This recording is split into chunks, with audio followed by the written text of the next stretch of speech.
I like to see his rendition of Nevermind. It smells like Teen Spirit. Yeah. I got the album. Didn't get the song. All right. 3, 2, 1. And we're back. Not like this show to get political, but.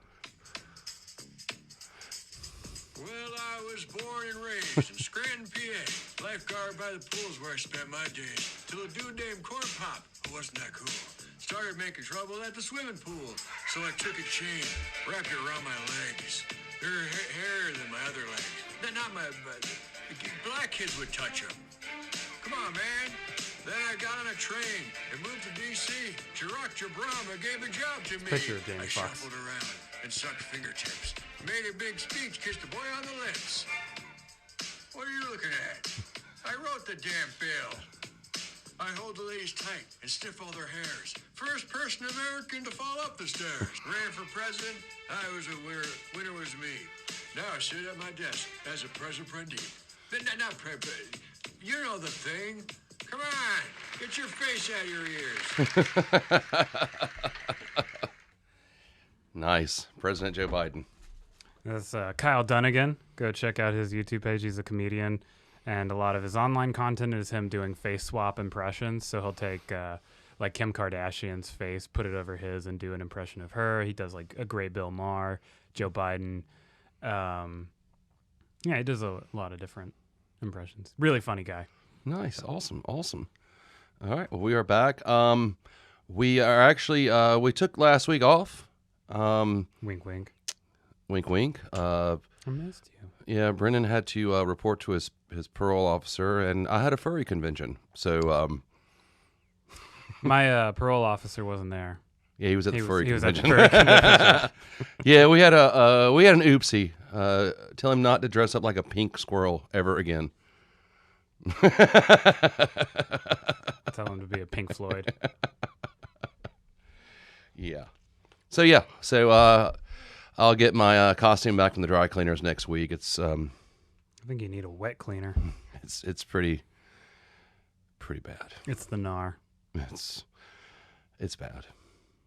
But anyway, back to business. Back to business. Actually, I attended a rock and roll show last weekend. Tell us about it, Jonathan. There was a show and there was a lot of rock and roll being played. No, it was, and this is going to be a little bit dated when this comes out, but our local radio station, Rock 1061, hashtag Rock 1061. At Rono Sim 1. Yeah. They held their 20th anniversary outdoor show at the Trustees Park here in Savannah. It's just big. Well, not big. It's like a small grassy amphitheater. No seats or anything. Nice. Grassy Knoll. It's a grassy knoll. I saw. Kennedy.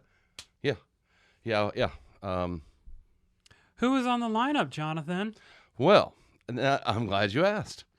It was a fun show. The two opening bands are actually Savannah bands, some friends of ours and of the podcast.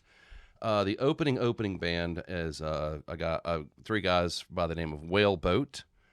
Good rock and roll trio. Put on a really good show. I've known the drummer for a while, Sean Maloney. He's an awesome dude, amazing drummer. I just met the other two members of the band, and I apologize, I don't remember their names.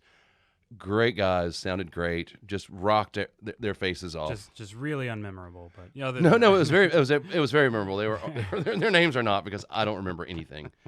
But yeah, they put on a great show. That was a great way to open up things, and I got a feeling these guys are gonna do very well. Me saying that now, I've just jinxed their career. Yeah, they're gonna go down like the Jinx. So yeah, rip, R.I.P. Rip Jinx. Rip Jinx. For those of you who aren't from Savannah, that means something. Or if you're one of those dirt bands that have played here, then you probably will played the Wormhole, and the Jinx. Yeah. But so the second, did we get over there? Yeah, I'm just checking. It's a new interface. Okay. Brand new interface. Brand new everything. Last time I got in her face, she punched me. I'm going to get a symbol just for such occasions that you nail a joke. Second band was another local favorites, Lilac. I refuse to call them by their actual name. Is it Lilac? That's what Kirk says, and I've just always told him no. Okay, sorry, Kirk. Like, no. It's Lilac, and you need to go by that. But they put on a really good show too. I've seen them many times. I know you've played on the same bill as them many times. They did a great show. They knocked out a couple of their usual covers, and then they threw a curveball in there. They covered Danzig's Mother. Interesting. It was very interesting. And it sounded good. I mean, it wasn't as good as Danzig, but they did make it sound really good. How did he feel about them being on top of her? Oh, that's a wordplay. I missed it. They covered Danzig's Mother. Oh, yeah, Danzig's Mother. Okay. Put the words on the screen. I got it. Covered I got it. Danzig's I got it. Mother. Yeah. Yeah, Danzig wasn't real happy about it since she's been dead for years. So there was like a lot of work involved. A lot of work involved. But yeah, they put on their usual rockin' show. They were always have a lot of energy. And guys, you did a great job. And during this, and gals. And gal. So good to see them. And then and then the real bands came out. I'm just kidding, guys. The ones that people were there to see. Yeah. No offense. No offense. Sorry, one of those bands sounds like they're from the 90s, and one of the bands is actually from the 90s. Yeah. Pretty. Yeah. So first up was Sponge, which I've been a fan of Sponges since they came out in like 94, 95. They rocked. Vinny Dombrowski, lead singer, he's the only original member. He had all the energy of a young rock star. I mean, he really a young Kirk. Of a young Kirk. Yeah, Kirk. But yeah, to me, they were the highlight of the show. Sorry, everyone else. But we'll get into those bands in a minute. Yeah, we're gonna get into those bands in a minute. But yeah, Sponge, and I've always wanted to see Sponge live. Dude sings just like he did, 25, 26 years ago. He has kept his voice in check. So yeah, and they actually did an odd move, and I know why bands do this. They covered Lilac. They did. They actually did all of Lilac's tunes. No, they ended the show with, I know it's generic, but they ended the show with I Want to Be Sedated by the Ramones.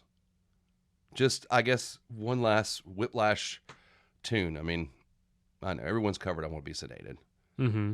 I mean, you want to impress me. Even Danzig's Mother. She actually came on stage and did not like it. She came out there and, of course, Kirk from Lilac was on her because he was covering her. Sorry. This is devolving quickly. This is getting off the rails so quick. My ADD but speaking of getting off the rails, we'll get to the last band. After them was Filter, and actually I like Filter. I wouldn't call myself a Filter fan because that wouldn't be fair to actual Filter fans. But Filter sounded great. They really, the songs I knew, they did. I enjoyed them. Richard Patrick, their lead singer, and basically the band is what he is. He had a really good attitude and seemed like he enjoyed himself.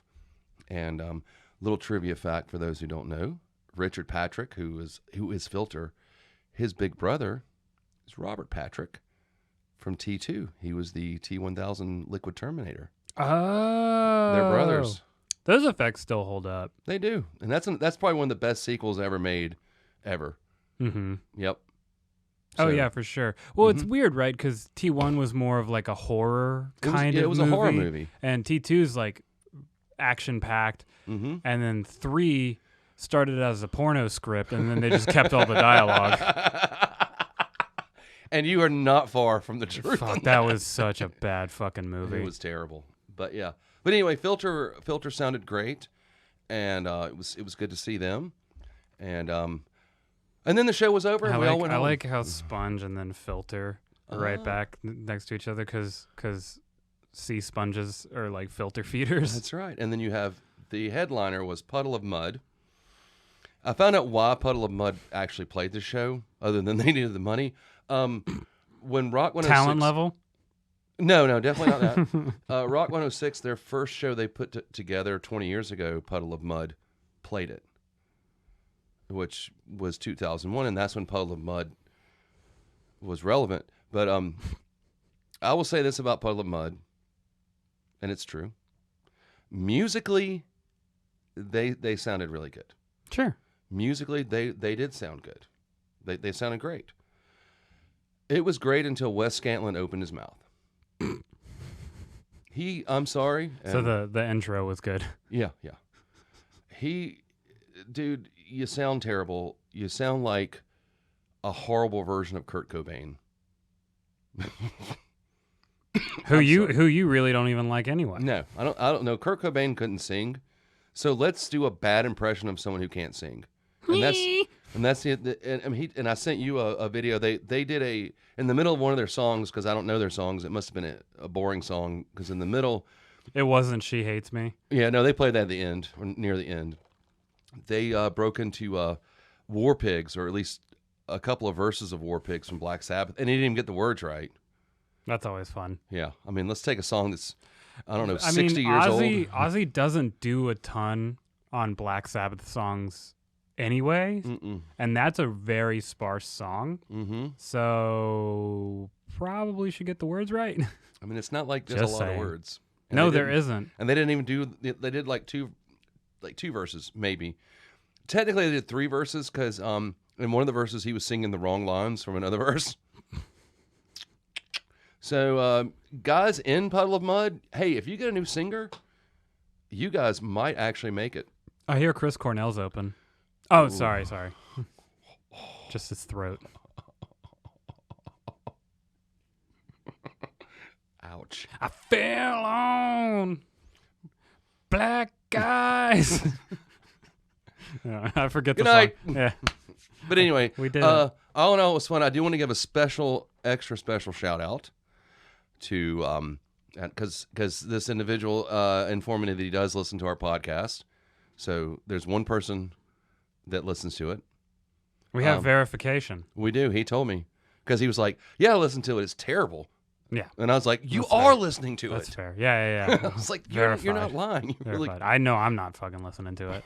I look back at those early episodes and I'm like, I'm so fucking cringy. Mm-hmm. I'm like, God. I forgot about the Preacher character, and then I saw that this last episode was Preacher, and I was like, God damn it. He was fun. No. I can make him fun now. You can make him fun now. We were just dipping our toes in. Now I'm medicated, and I can make him fun. Now let me get back to my intro. Sorry. My buddy is like going, waiting for me to mention his name. But anyway, I bumped into a buddy of mine that I have been friends with. We've known each other since the first grade. So we've been friends. 1969. Pretty close. We've been friends for almost 40 years. Wow. So he, many, many years ago, he moved to Savannah. And when we got back in touch with each other, he actually talked me into moving to Savannah. And so he was the first person I bumped into when I got to that show. I know it's going to surprise you. I was headed to the beer tent. Wow. Yeah. Starting early. Oh, no, I'd already been drinking. Unlike you. Yeah. And I bumped into him, and that's who I hung out with for most of the show. Right during Filter started, my older brother and his girlfriend from Macon showed up. So I was like, okay, well, cool. It's like a reunion of, literally the early 1980s. But Chris Pelham, buddy, I told you I'd shout out to you. It was good seeing you, man. 40 years friendship. He's an old metalhead like me. We used to draw comic books together. Did y'all take a selfie at the show? No, we didn't, because neither one of us are. Yeah, you're not 29. I was thinking it'd be nice to put a picture up of you I'll guys. find a picture of us when we were little. That'd be cute. But yeah, we didn't take any pictures of each other. But he lives in town, so we'll see each other again. Just each other's dicks. But 40 years knowing each other, and this is the first concert we've ever been to together. Really? Yep. That's interesting. Well, we separated because I moved to Macon, and we broke up. And Second grade was a rough year. Yeah, I wish Olivia Rodrigo had been there to write me a song in second grade. She's coming back up soon. Oh, thanks. He actually asked me that. I think it was him that asked me, because we were talking about it. It wasn't him. Somebody else had asked me. So does he make you? Has he made you listen to any Olivia Rodrigo yet? First episode. I'm like, bitch. Yeah. I said first. Fucking poser ass bitch. I'm calling you out. And on Friday night, the world's gonna hear the thunder. What? I watched some old wrestling promotions. And it wasn't him that asked me that, because it was I think it was my sister-in-law that asked me before the first episode came out. Mm-hmm. And I think she asked me that. Oh, okay. Yeah. Well, I got my then people. she's good. Yeah. My buddy and my sister-in-law, I get them confused. That's a joke. They don't look anything alike. Bunch. Well, you don't you know, all white people look alike. I mean, so it's hard for you to tell. Yeah, it's really hard to tell. I could be your brother and you wouldn't know. What makes you think they're white? What are you, a racist? Yeah. I mean, they are white. Also racist. Of course they're white. I don't know what that means. Yeah. So a comic buddy of mine, me and him have like fake online beef. Mm-hmm. So anytime he posts something, I just post something horrible under his post. And he put up a picture of him, and he's like, proof of me trying to convince a room of people that I'm funny. It's like a picture of him doing stand up. And then one of those bots, you know, those fake accounts that's like, it's 4 posts and it's all like ass shots and it's like, oh, follow me, like here to see my porn or whatever. Mm-hmm. So he had one of those comment under it. And it was like heart, and it was like a heart emoji, and then promoted on my Insta. And he commented under it. He's like, wow, I didn't know the bots worked this quickly. And I was like, damn, dude, you're fast enough to get, I mean, you're just famous enough to get ass model bots. And then above her, like the bot comment, I did like the same format, so the heart emoji. And I was like, promote this on my alt-right blog. So I just fuck with him, his feed. That's always fun. Speaking of comedy, I told you I'd tell this. So... I've started going multiple times a week to like really kind of like hone the craft, and I'm trying to break some bad habits. But I go in to the open mic Wednesday at Totally Awesome Bar. Shout out Totally Awesome Bar. Thank you for what you do for comedy. Hashtag Totally Awesome Bar. Yeah. So I get up on stage. I go first. I've been going first like for a couple weeks now. I just like trying to open the show. It's a real rough spot, and I like getting used to it. Yeah, Sam told me that. And I was like, wait, I didn't catch it. I'll catch up later. Like I come first? Was that it? Yeah. Oh, okay. So ignoring you, I got up there and I was like, "Hey, you guys ready for some pedophile jokes?" And I got no response. I was like, "All right, here it goes." And then I didn't double down. I didn't triple down. I didn't quadruple down. Every single joke I did was pedophilic related. The end of my set was saying like, "But daddy, I want to go fuck boys." It's like, no. It makes more sense with the setup, but it just like, I said, "But daddy, I want to fuck boys" like 6 times. Well, I mean, they should have cheered you on, then you would have. No. I did bad. There's no excuses, but it just was, it's so funny to me to just like, if I'm not starting off well, I'll just double down. I don't give a fuck. I'll just keep going. I'll see how deep a hole I can dig myself in just to see if I can get out of it. And I didn't. But the next night, I did two open mics. One was the first show ever at the Veterans of Foreign Wars out off Ogeechee Road. And that show was awesome. There was a real crowd interaction with that one. Like I had that room lit up. That was really fun. Had a couple of good feedbacks from people. And then I went right from there back to Totally Awesome to do their open mic, and did some similar jokes. I kind of spun them in a different way because I knew that like the first audience were veterans, so they have a little bit more of an understanding of some references and stuff like that. So I kind of tried to craft them in a different way. Very tepid response. So. Yeah, just kind of interesting seeing how different sentiments responded to comedy differently. Because obviously, like at the VFW, a little bit more, like a little bit of a different life experience than Scad Kids, let's say. Yeah, I mean, they're more into pedophilia, right? Yeah, they loved my pedophile jokes. Yeah. Okay. Actually, I learned my lesson. I didn't open with a pedophile joke. But that's what I like to do. Is I like to come out and I think the first thing I said one week was, "Y'all ever think about fucking a dead body?" just to ostracize the entire crowd, because that's what you really want to do. Talk about how the Vietnam War was fake. Yeah. The only thing real about Vietnam was Full Metal Jacket. That's right. Just the first half. Yeah. It was a rough first half. It's like 2 movies. It literally is 2 movies. Yeah. But anyway, great movie. Let's talk about something briefly. About your glorious prize I wish we had brought in here that you won in bingo, that Sammy won in bingo. Oh, yeah. First time I'll send you a picture. We'll put it right here. Yeah. She's super excited because she hasn't won anything. Yeah. And then usually you and I win the little like off. Like I always win the free beer. Yeah. Super funny. Thanks Jesus. Or I get like a bottle opener. You get the Tito's sunglasses, or 5 Pabst Blue Ribbon armbands, stuff like that. Tito's sunglasses. And Sam's never won anything, so she was even complaining that night. She's like, God, I get so close and I never win. And then she had so it was a big picture, and it was like a very 2-dimensional painting. It was kind of cool. I mean, especially if you're gonna win it free, just playing bingo, like very cool prize. And the bingo was the picture frame, so you get the entire outside of the card. So basically 4 bingos, or 5 bingos because of the 4 corners, I guess. That's right. So, and she had like 068 or something like that left, and she's a little bit more quiet and can't get her volume up. And so I looked at the 068 and I was like, if he calls it, I'm gonna scream it.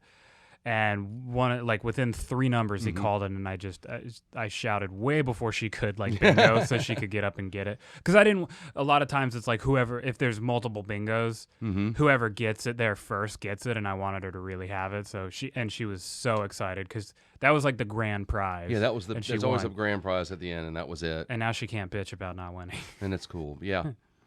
Yeah. So that was fun. That was fun. Yeah, it was a good night for her and awesome. For all of us. Really. Yeah, we had a lot of fun because Trish tried to stay. She wasn't feeling well. It was her but she rarely gets a Monday off, but she was off, but she wasn't feeling well. She is going this Monday because she's off, so we'll have the crew back together. Fuck yeah, I'm not coming. You're not coming? No, well, good. Steve is finally going to stay. Hashtag Steve. That's going to link you to all kinds of stuff that's not him. I know. Okay. Steve knows who he is. You know who you are, fucker. Steve. Yeah, Steve will be there. He's starting his pizza thing. He'll talk about it. I haven't heard anything about this. Oh yeah. I'm gonna just put this out there for. I don't know where this is going. You hush your mouth. It's his Pizza Club _ Savannah. That's his Instagram. Look it up. Love it. Be it. It's also, pizza. What is it? He's going to start making his own Detroit style pizzas and. What is Detroit style? Is it just like? I think it's like Chicago style, maybe. Just with like gunpowder on it. Yeah, it's got crack on it. Yeah. It's like Chicago pizza, but with a heroin problem. And no job. Yeah. Surprisingly, a lower murder rate. Yeah. Oddly enough, Chicago, get it together. But he's already started doing that. By the time this comes out, he'll already be a famous pizza maker. Cool. So Chef Boyardee. Yeah. So all of our friends are making I'm making the pizza. Great food stuff. Jeremy with MF hot sauce and him. I mean, when are we gonna do something that people care about?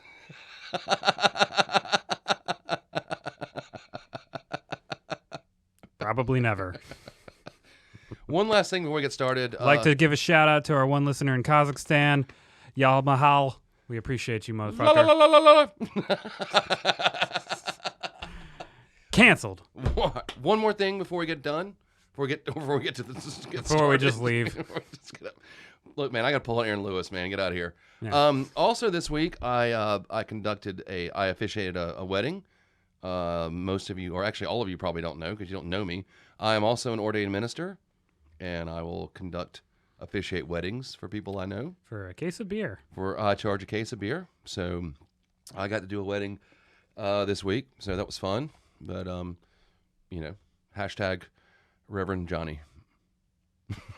That's gonna take you to some weird shit. But anyway. Oh. One more thing. Which is good because I didn't listen to any of the songs, so I'm just gonna have to stall. Yeah, just stall for until the film runs out. We're analog, then we convert to digital, back to analog, just to convert back to digital. I mean, that's DIY, man. We're OG. What's DIY stand for? Do it yourself. Oh. What are you doing? You're going to be proud of me. Okay, let's do this. I want to hear. I want to do. Let's go. I don't know what's going on. Are you calling? Are you calling? What's his name again? Kyle Dunnigan. No, Oh, Dennis? Dennis. No, not calling Dennis. Okay. Calling the dentist. So you're going to be super proud of me. Okay. I listened, not since the last time we met, just this past week, I listened to several albums all the way through, skipping no songs. Some of them you won't like, but some of them you will. But just the fact that I did it, because I haven't done that in a long time, especially not with like multiple albums. So starting the week, Wish You Were Here, Pink Floyd. Oh, perfect. The Wall, Pink Floyd. Oh. I was really mad that we talked about it before, the one song that comes on after Empty Spaces. That I get so mad that song isn't on there, because I hear it and then it cuts right to Young Lust. I think it's like What Will We Do or something like that is the name of that song. Well, it's Empty Spaces and then it's yeah, look it up. Young Lust, but that song is it's in between, because Yeah. it goes from like the animated flowers that are fucking each other to the animation of like the wall going by and the guy screaming out of the wall, which really pisses me off, because that's the cover of the fucking movie, and you cut that song out of the album. What the fuck? And it never appeared on any other album. Now, only on the live album. Is there anybody out there? Yeah.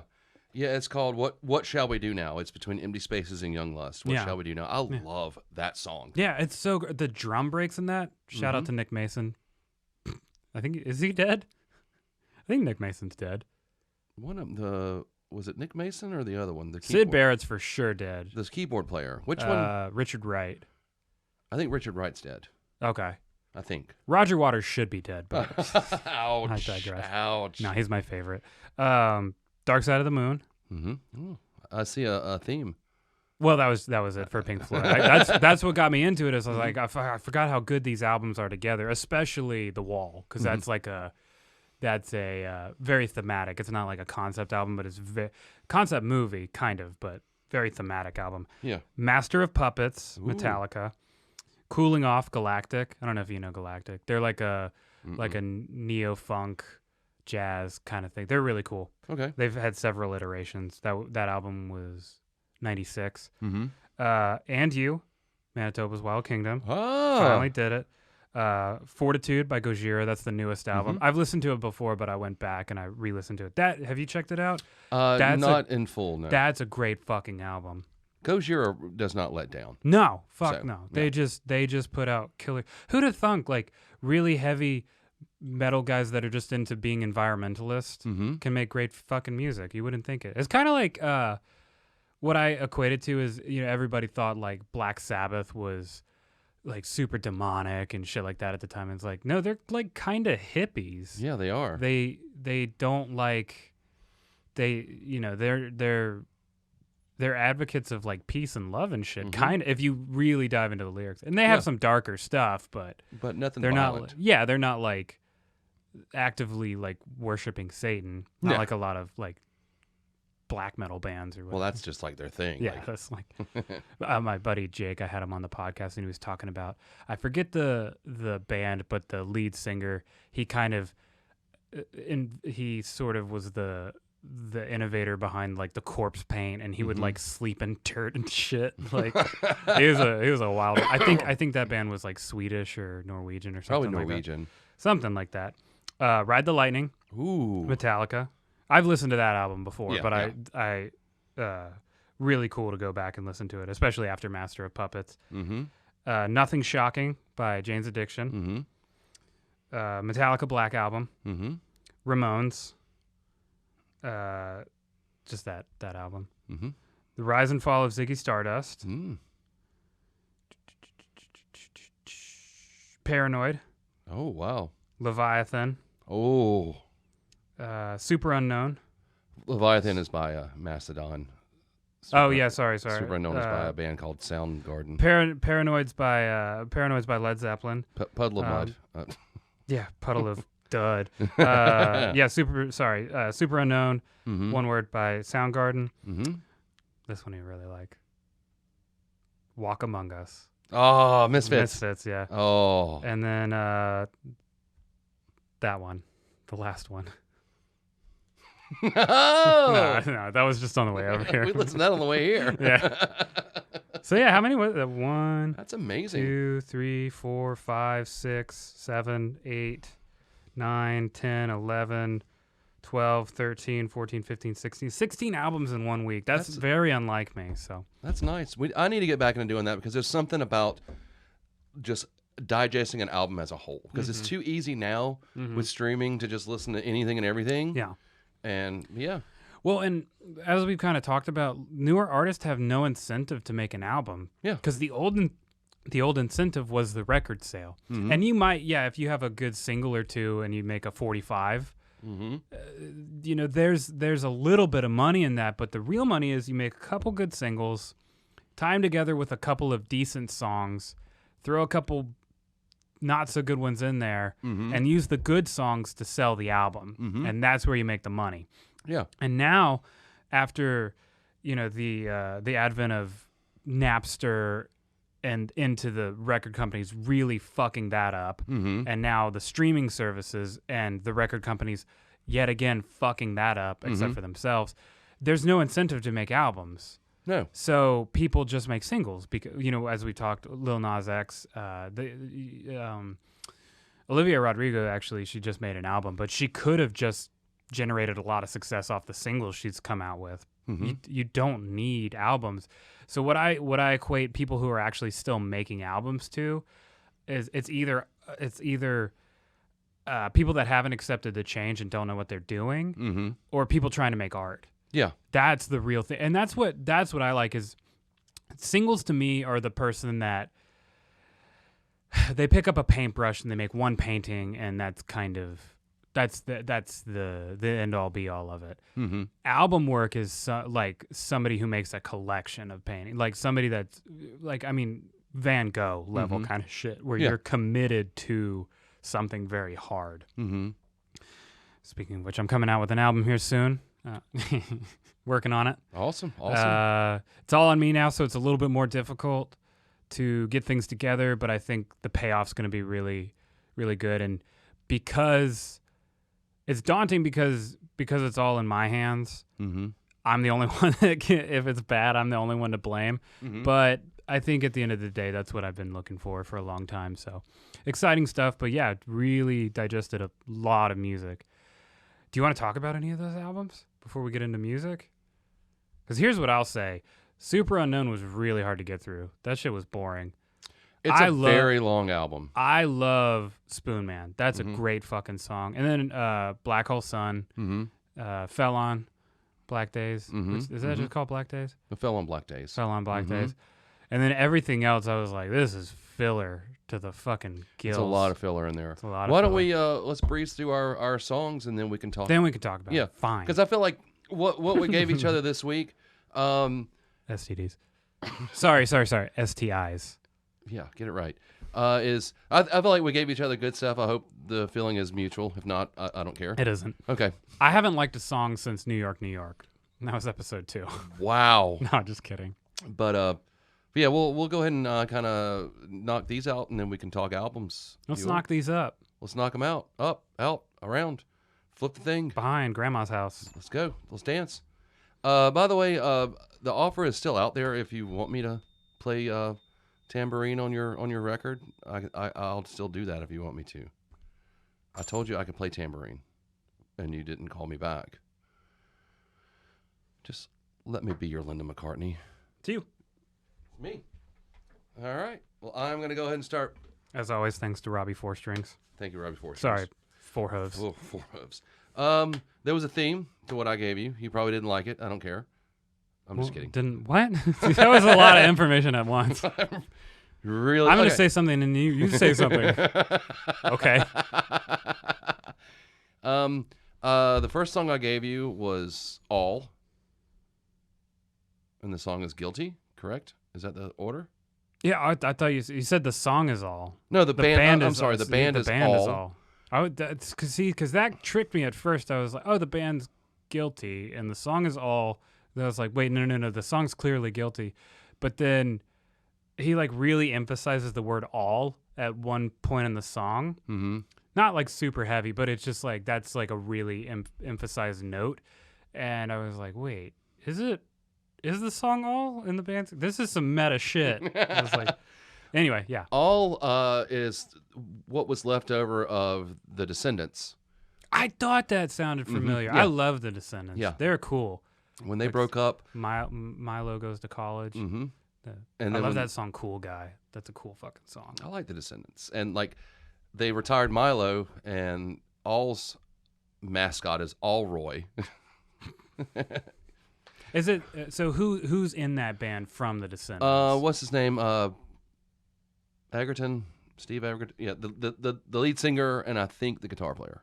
Okay. Yeah, I knew this, and I probably should have done some more research, but I mean, I've listened to them for so long, you forget that you didn't remember. Well, that. and they've been around a long time. Yeah, especially Descendants, because that was what, like 85. It was early 80s, and All has been around, and I think broken up because I think the Descendants got back together. Yeah, they did. So, but yeah, they were just basically the offshoot of the Descendants, and I chose them because the Descendants would have been too easy. I mean, easy in terms of. Well, you know who they are. Yeah, but I mean, I probably didn't know a lot of the songs, especially if they're deep cuts. I wouldn't be familiar. And this was just the first of, and the theme was these are all. Wait, I thought I was supposed to guess it. Oh yeah, you are. Well, no, should I do it at the end? You were supposed to guess what they have in common. The theme is different. I'm sorry. You have to guess what they have in common. The bands? Yeah, they all have something in common. Oh, I thought I was guessing the theme. Well, you can guess the theme. It's infidelity. Am I wrong? Oh, yeah. Actually, you're right, but that wasn't intentional. Oh my goodness, Trish. No, that's nothing to do with me. But I was trying to say it's subliminal. But they are. I really like them. It's that style of music that kind of like it was an offshoot, or I guess the next generation of punk, and these are like Orange County kind of punks scene, post-punk or post-punk pop. I'm super bad with genres, but what I was gonna say is what I really like is there's a big emphasis on melody and sounding like catchy sounding things. Yeah, but it still has that instrumentation of like kind of punk tropes, which is kind of cool. It's interesting. I think that they. You know what this really reminded me of, this song specifically, is like the Cars. And I think there was a lot of influence from that. Yeah. And this isn't All's best work, but I wanted to kind of dig something out that maybe you wouldn't have accidentally have heard already. They have better. I mean, I love this song. It's a really cool song, and they do have better stuff. You know what I just realized? The Descendants don't they have an album called All? They started out with like All. Maybe so. Yeah, like hang on. Look that up. You guys just wait patiently. Talk amongst yourselves. Not Allman Brothers. Ha ha! You like bad music. I like the Allman Brothers. But yeah, 1987. Oh, that's right. Okay, and they started off like this. That's how the album starts. Awesome. I just realized that. Yeah. I'm probably gonna get copyright strike. Probably. So that's a little history of them. For now, there's more history coming. Lots of history. Lots of cum. But yeah, I mean, impressions, liked it, hated it. I liked it. Fell asleep to it? I didn't fall asleep to it. It's too active. It's too short. Yeah. I get 2 minutes and 45 seconds a night. I like the shorter format. I like the melodic focus. It's one of those things I don't feel like I felt like they were going for more melodic sort of things, but I wasn't totally sold on the catchiness aspect. It's not quite there. Definitely catchier than a lot of Descendants stuff in terms of what I've heard, but I liked it. It wasn't. This wasn't my favorite of the batch, but in terms of the style overall, it was a nice change of pace. I liked it better than like kind of the the 80s stuff you were pitching last week. This is something more I would more gravitate to because it's a little bit more active and fast paced and stuff like that. So, yeah, I would recommend this song. It's cool. Oh, cool. And this is just a little EP they put out. Yeah, it was kind of a stopgap between, I forgot which 2 records it was, but it was just kind of a stopgap, and it's like 3 songs on it. They just wanted to do something, and they had the means to. Yeah. I think Pixies did that at one point between records. They put out like a stupid little EP. That's back when bands used to do that. They'd put out an EP in between. I've actually been thinking about doing that because like I have some topics that I like being thematic. It's a big thing for the music I create, and there's like a lot of strings tying together certain songs, but sometimes you have like a washout where you write 3 or 4 songs and it's like, okay, I can't really rehash this point anymore, so maybe an EP is the right choice. Yeah. And it's cool when I think it's really cool when bands do that. Obviously it's a good move in the beginning when you don't have a lot of songs and maybe you don't get a taker on your demo, so you really polish that up and that's what you put out there. And that could be a big game changer for a lot of people. Yeah, and a lot of bands, especially like in the 90s and 80s, like, and a great example is Alice in Chains. You know, bands would put out an EP. Hey, I'm Jonathan. Alice in Chains, the best band ever. It would be something different than what they usually do. Like, yeah. Just to kind of test the waters. Like, hey, would you guys care if we did this? It's all polka music. yeah, that's a good move for Alice in Chains. Yeah. Jerry Cantrell has just the weirdest affinity for polka. Polka, that's his thing. It's a cross between polka and grindcore. I call it awful. But this song was my least favorite of the 3. But I was trying to. Same. I went through a lot of different bands to try to put together, and I was like, well, this and it just my brain was working in one gear. It was just the wrong gear. What was different than normal? Nothing. Nah. But Phrasing. awesome. We'll give it a big ol', and let's get to Brennan's cavalcade of awesomeness, creativeness. My first song for this week was Jolene by Ray LaMontagne, and you have to type it in that way or you're going to get the Dolly Parton song every time. This is off of his first record, Trouble. One of it comes later in the album, but it's one of his biggest songs even to this day. And what I really like about it is just how instantly captivating it was for me listening to this song. Like, just a lot of times it takes a couple listens to get into a song, and there's very few songs that I'm just instantly I feel like it's like firing on all cylinders. It's like working out perfectly. It's perfect timing, place, sound, all that kind of stuff. And this was one of those moments. And it might have been like a slightly rainy day, so it was just perfect on all levels. So, and that's what made me gravitate to Ray LaMontagne. And I like a lot of his stuff. What's interesting is he talks about how there's the song called Treetop Flyer. It's about, I think it's about a helicopter pilot in Vietnam. It's a super unknown song because it's like off of an EP of a guy who never made it. Sometimes it gets weird radio play. And he talked about how it instantly inspired him to start songwriting. And that's what, a couple years later, he comes out with this album. And that's what actually got me, not initially into songwriting, but there's a long gap where I wasn't songwriting. And I heard Treetop Flyer on the radio one night driving back from a party. And that made me want to start songwriting again. So it was just this weird kind of kindred thing. Another story kind of in the same vein is I was watching No Direction Home by Bob Dylan, and he was talking about picking up a radio station from far. He was from Minnesota, and he picked up like a Chicago station or something Probably like WLS. that. Something like that, and there's a song, like a blues song on it that made him feel like he was transported to another place in time. And that's what really got him interested in music. And similarly, the first time I heard Bob Dylan was Subterranean Homesick Blues. And I got that same feeling because it was just a wildly different song than what was typically played on the radio and what I was exposed to. Yeah. So it was weird to hear him have that kind of experience and look back, and the first Bob Dylan song I heard, it gave me that experience as well. So it's just cool when things like that line up. It's just it's really interesting. And I hope I have a successful music career. Because I, too, listen to Treetop Flyer. Yeah, well, maybe you'll follow in his footsteps. Yeah, but it's kind of a cool song. Like, it's just a really unknown song, and it's really hard to find, but you can kind of find it some places and not other places. Yeah.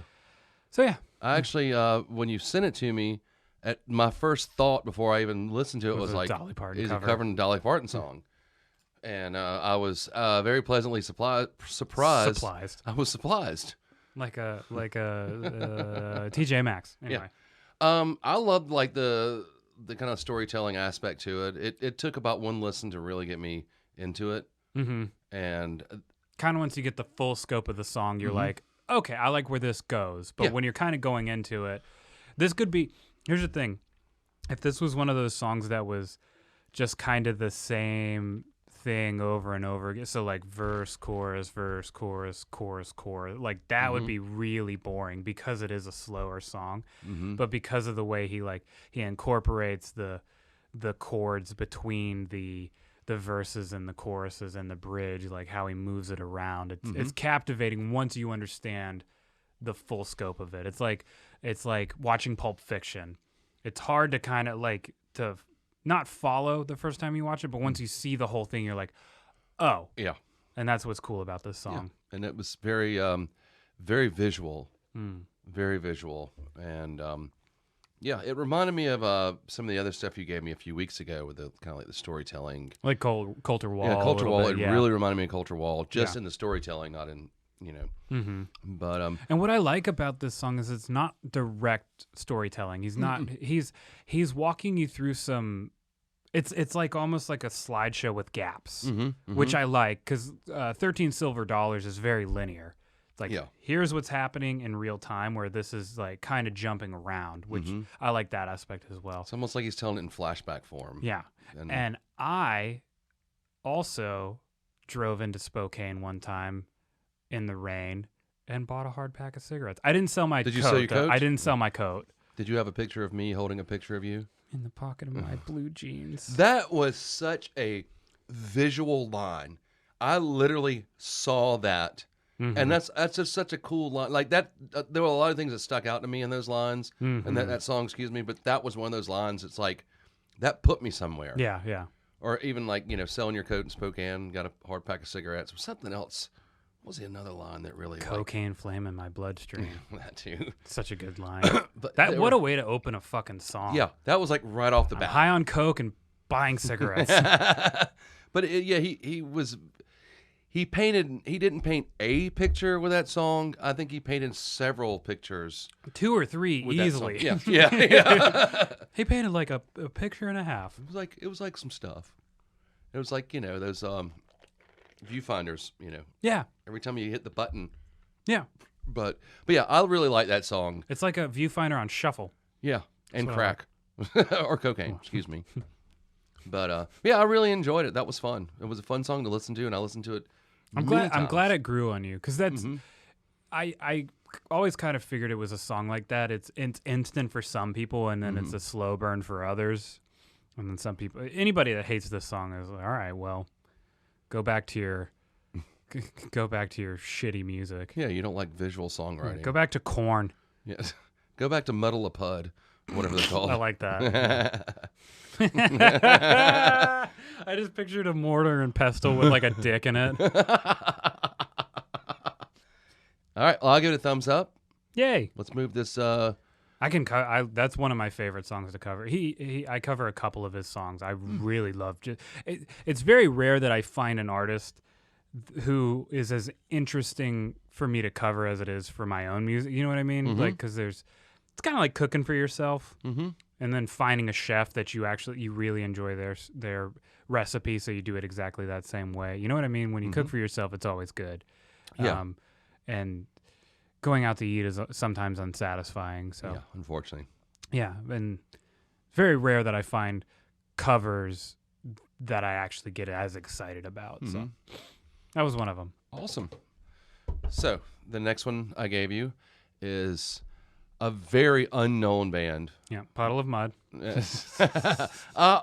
They're going to be the butt of a lot of jokes on Yeah. this episode. I had to sit through their live show, and I only sat through it because I had people that I was visiting with, and I was making fun of the band, and the people around me were not happy about that at all. They were there for Muddle of Pud. So. They were there, and I was not there. Can we put that video, like maybe a cropped version of that "Are You the Guy" video at the end of this?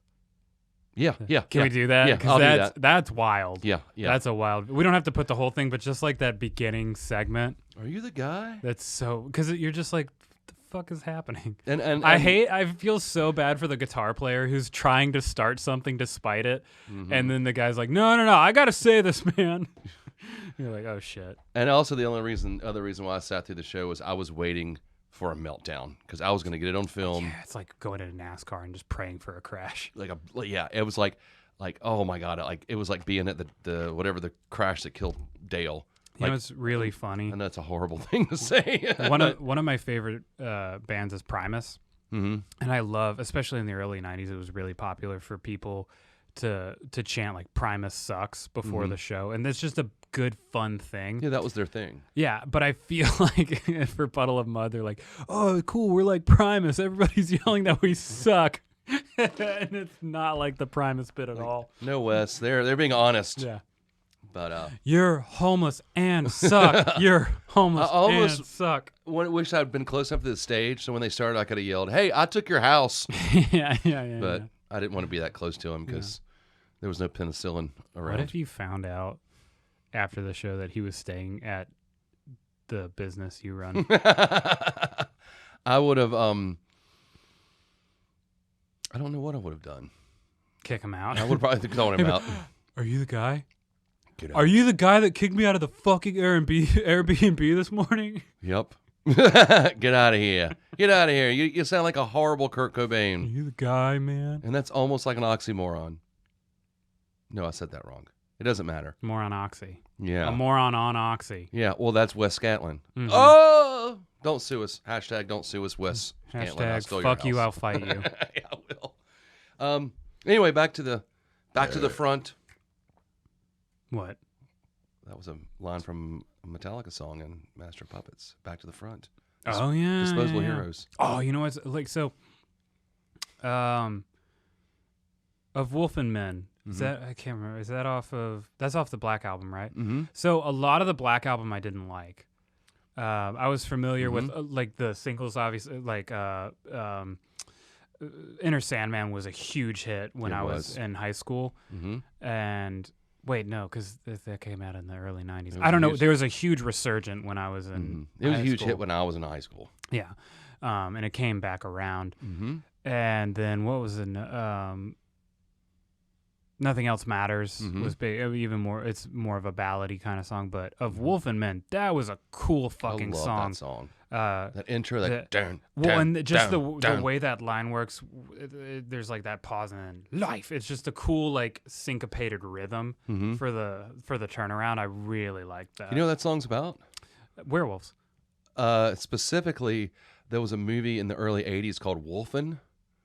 Oh, the German film. That's what it's about. Yeah. I've never seen it, but I've Loosely, heard. Yeah, I've heard good things about it. Or that's what inspired it. That's what Hetfield said. I remember reading an interview like when they were recording that album, and him saying that Wolf and Man was influenced by the movie Wolfen. Here's the interesting thing about metal bands, and you're not gonna like this, but here it goes. They're just smart enough to be exposed to high culture things, but they're not smart enough to construct it in a way that's like that's good. So it's like so here's my example. That's a fair statement. Leviathan by Mastodon. Yes. Loosely based on Moby Dick because they're not smart enough to like. So the intro is I Am Ahab. The intro should be Call Me Ishmael. You stupid fucks. Sorry, I love you, Mastodon. But like and then so a metal band would make they would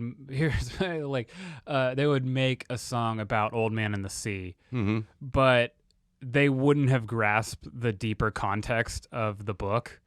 So it's like fishing, and that's what you get. Well, Metallica did a good version, like their interpretation of "For Whom the Bell Tolls," which One. is Oh, for whom the yeah, which is actually I don't know why I said one. one is also from the book Johnny Got His Gun. Yeah, Not the movie, the book. right. Which are oddly enough, they're both Metal bands are the kids in the English class that watch the movie instead. yeah. So probably. they watch the movie for Scarlet Letter, and they watch the later version, not the early film. Yeah, we watched the There's early a- film. We had there's to a read f- the book first. Yeah, there's a film. I think Ashton Kutcher's in it. Well, that's why I've never seen it. Here's an example of what a metal band will do. So, who do we want to pick on? Korn will read the Cat in the Hat.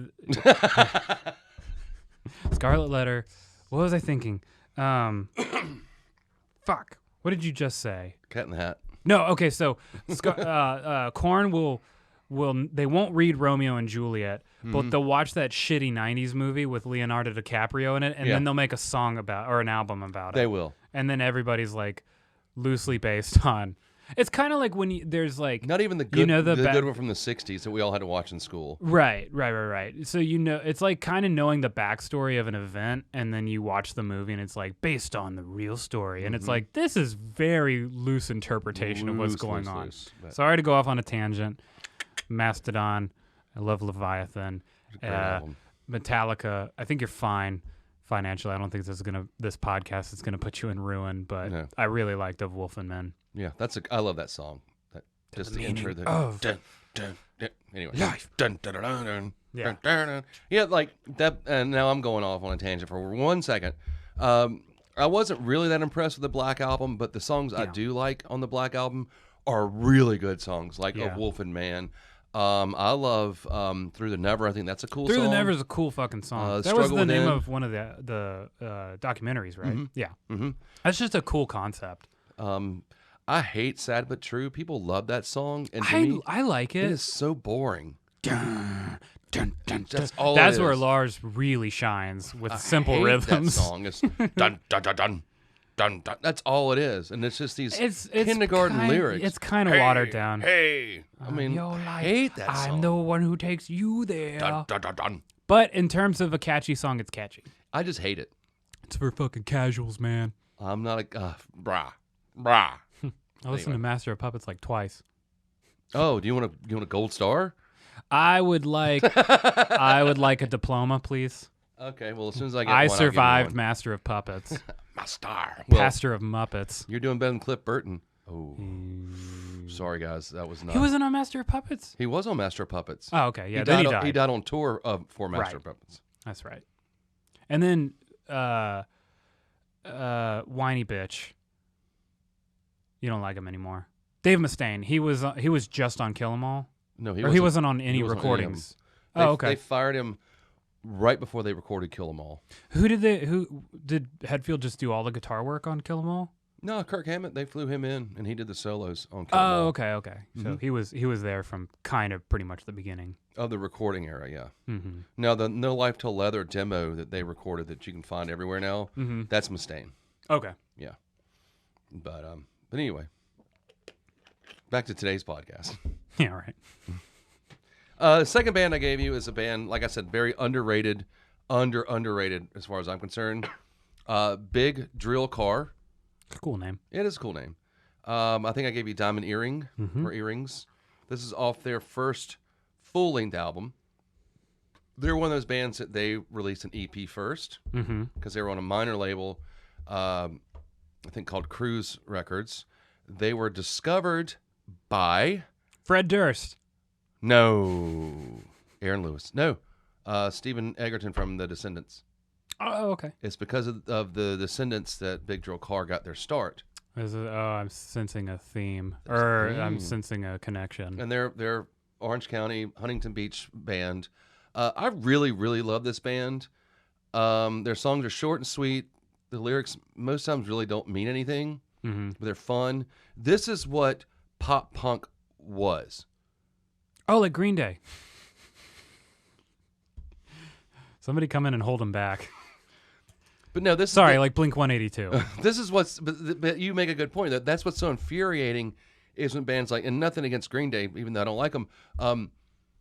Everyone's like, oh yeah, Green Day brought back punk on a poppy level. No, they didn't. These, not just these guys, but that whole era of people in which the Offspring was actually in that mix. I really liked the Offspring. That was the first band I ever Yeah, I like the was like Offspring. conscious about. My uncle lived in L.A. in the 90s, and when I was super young, he showed me these cool bands where at the time they were just starting to generate success, like 95, 96. So Offspring, Red Hot Chili Peppers. Even they had been popular for a while, but their second wave of success. So. But these guys, I mean, I love their music. It's short, like I said, short and sweet. It's that you can feel the punk attitude, but it is melodic. So, one of the people have quoted them as, and I don't know if I agree with this, but they called them melodic hardcore.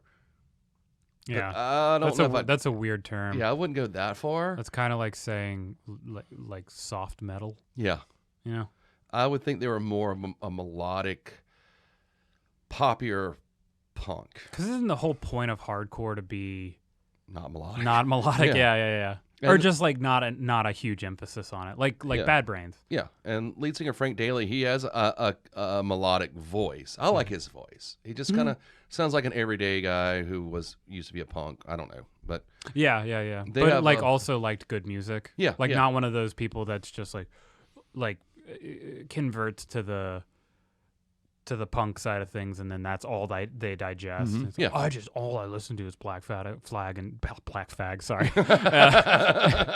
Freudian slip. wow, And jeez. then and like Dead Kennedys and shit like that. It's like it's somebody who's still digesting like relevant music, like Whitney Houston, and it's somebody who just appreciates good music. That's what it sounds like to me. And these guys are active from I think 88 through 94.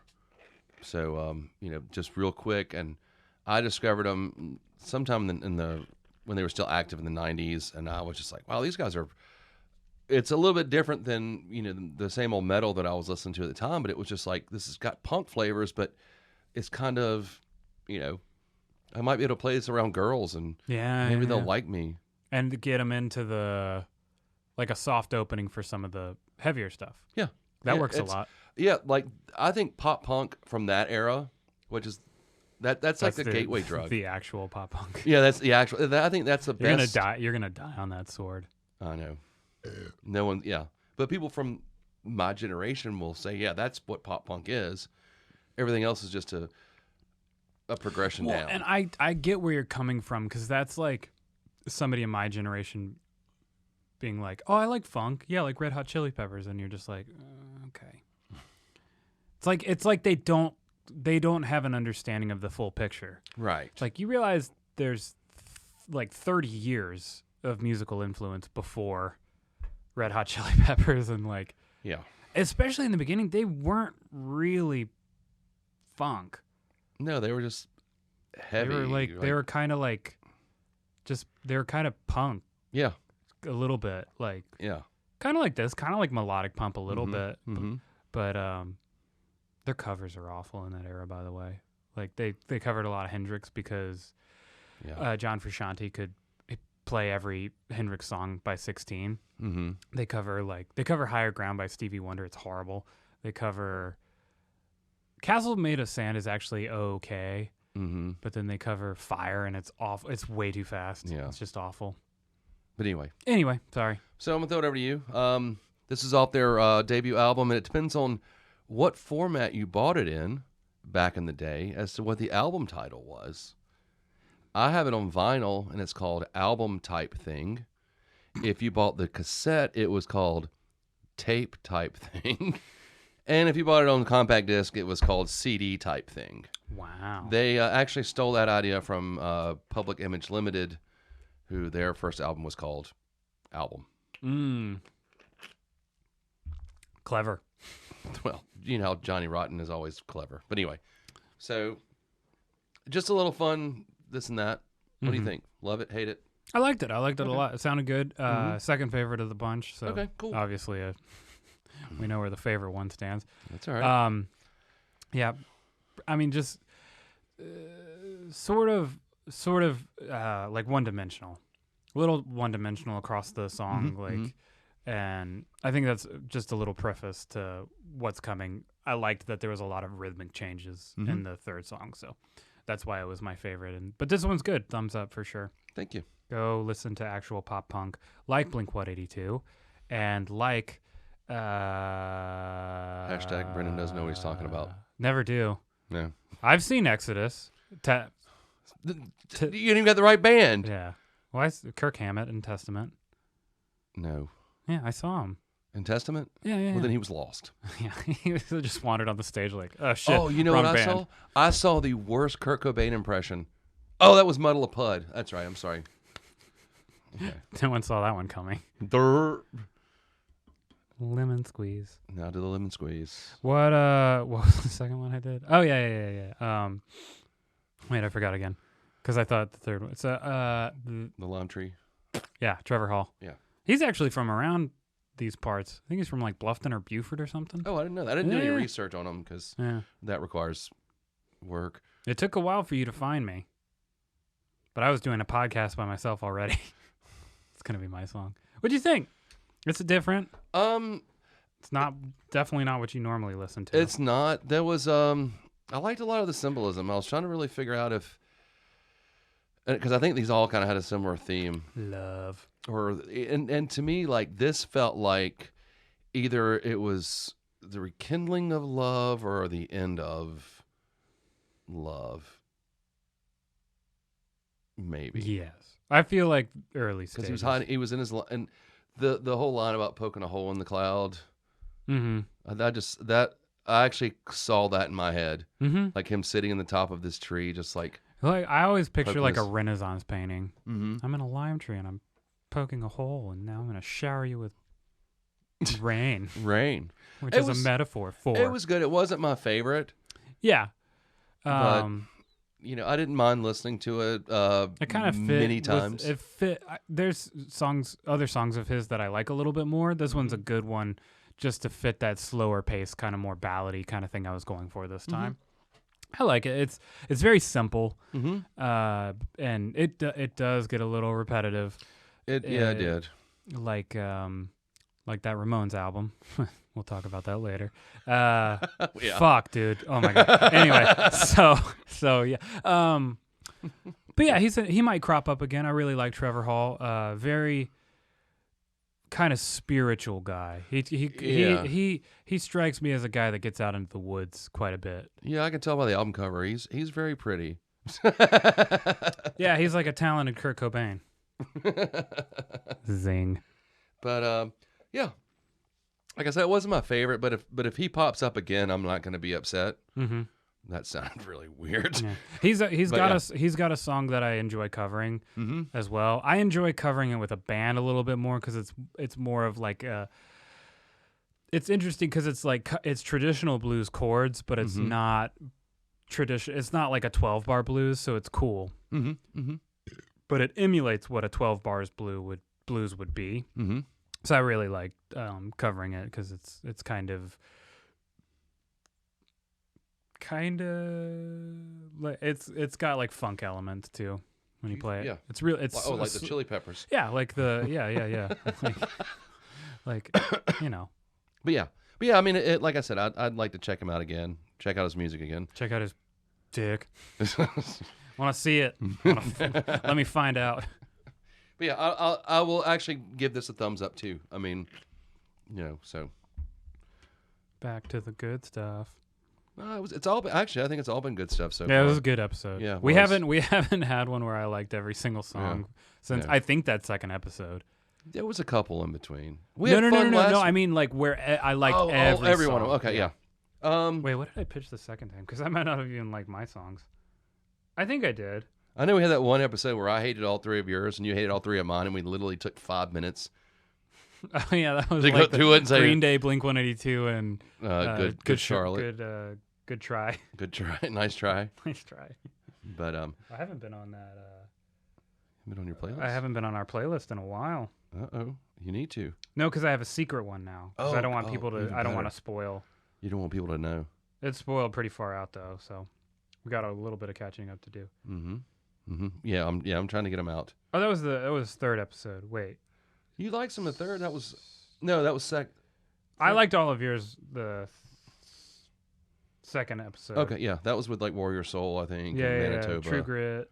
Yeah, and yeah, the Meat Men who gave us a shout out on Instagram. I was just expecting you to just pitch Meatmen from here on out. So Tesco Veals keep liking our stuff. I could start doing that because there's a lot of more of their stuff that if you haven't already listened to, they've got more hardcore stuff from their earlier days. I can't help myself. You dropped something. I don't know what you're doing over there. So the third one to get through, All Systems Go, not to be Vodka Sonic. Vodka Sonic off their debut self-titled record, not to be confused with a more modern band called ASG from North Carolina. This is All Systems Go. They are also from partially from Orange County. Like some people are, and The some two people guys in the band, or at least on this record, it's got there's two guys from I think the Doughboys, and the singer and guitar player from Big Drill Car. Oh. So there's incestuous stuff going on Very. between the bands. Yeah, just like third grade. But so Orange. What is Orange? That's outside of LA, and it's like Anaheim. Anaheim, Huntington Beach, stuff Is like it? that. Is it on the coast? Yeah. Okay. I think it's more of a coastal city than LA. I mean, LA is. Yeah, LA's tucked in. You have to get to like Santa Monica. But Huntington Beach, Anaheim, there's a few other cities in there that I'm forgetting. But that's, I think there's so many Orange counties throughout the country. There's a lot, yeah. I mean, there's one in Florida, there's one For in New sure, York. yeah. But this is Orange County, California, where this flavor of post-punk pop parody polka Piccadilly music came from. Polka core. Polka core. And this is I threw this in because it's a fun, fast little fun tune, and it fits the genre. It's married to the other two songs just by association, and it's just fun. And Guilty by association.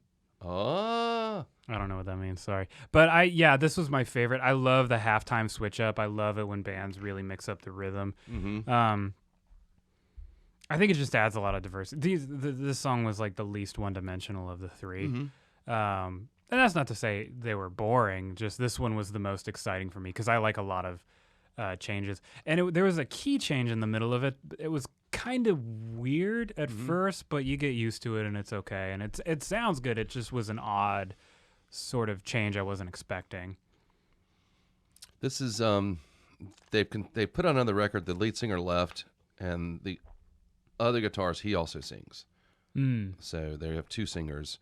I like this song because I like Frank Daly's voice from Big Drill Car. Nothing against the other guy's voice, but but yeah, I mean, they didn't last long, as with anything from that era.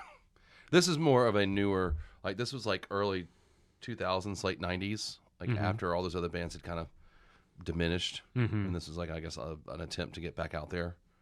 Okay, yeah. Yeah, so. But, sometimes there's just the one wave. It's kind of like with glam rock. There's like the one wave, and then it's over. Yeah, and it is over. Some bands try it, and it's like, nah, ain't happening. But well, good. I'm glad this is your favorite. I like the song.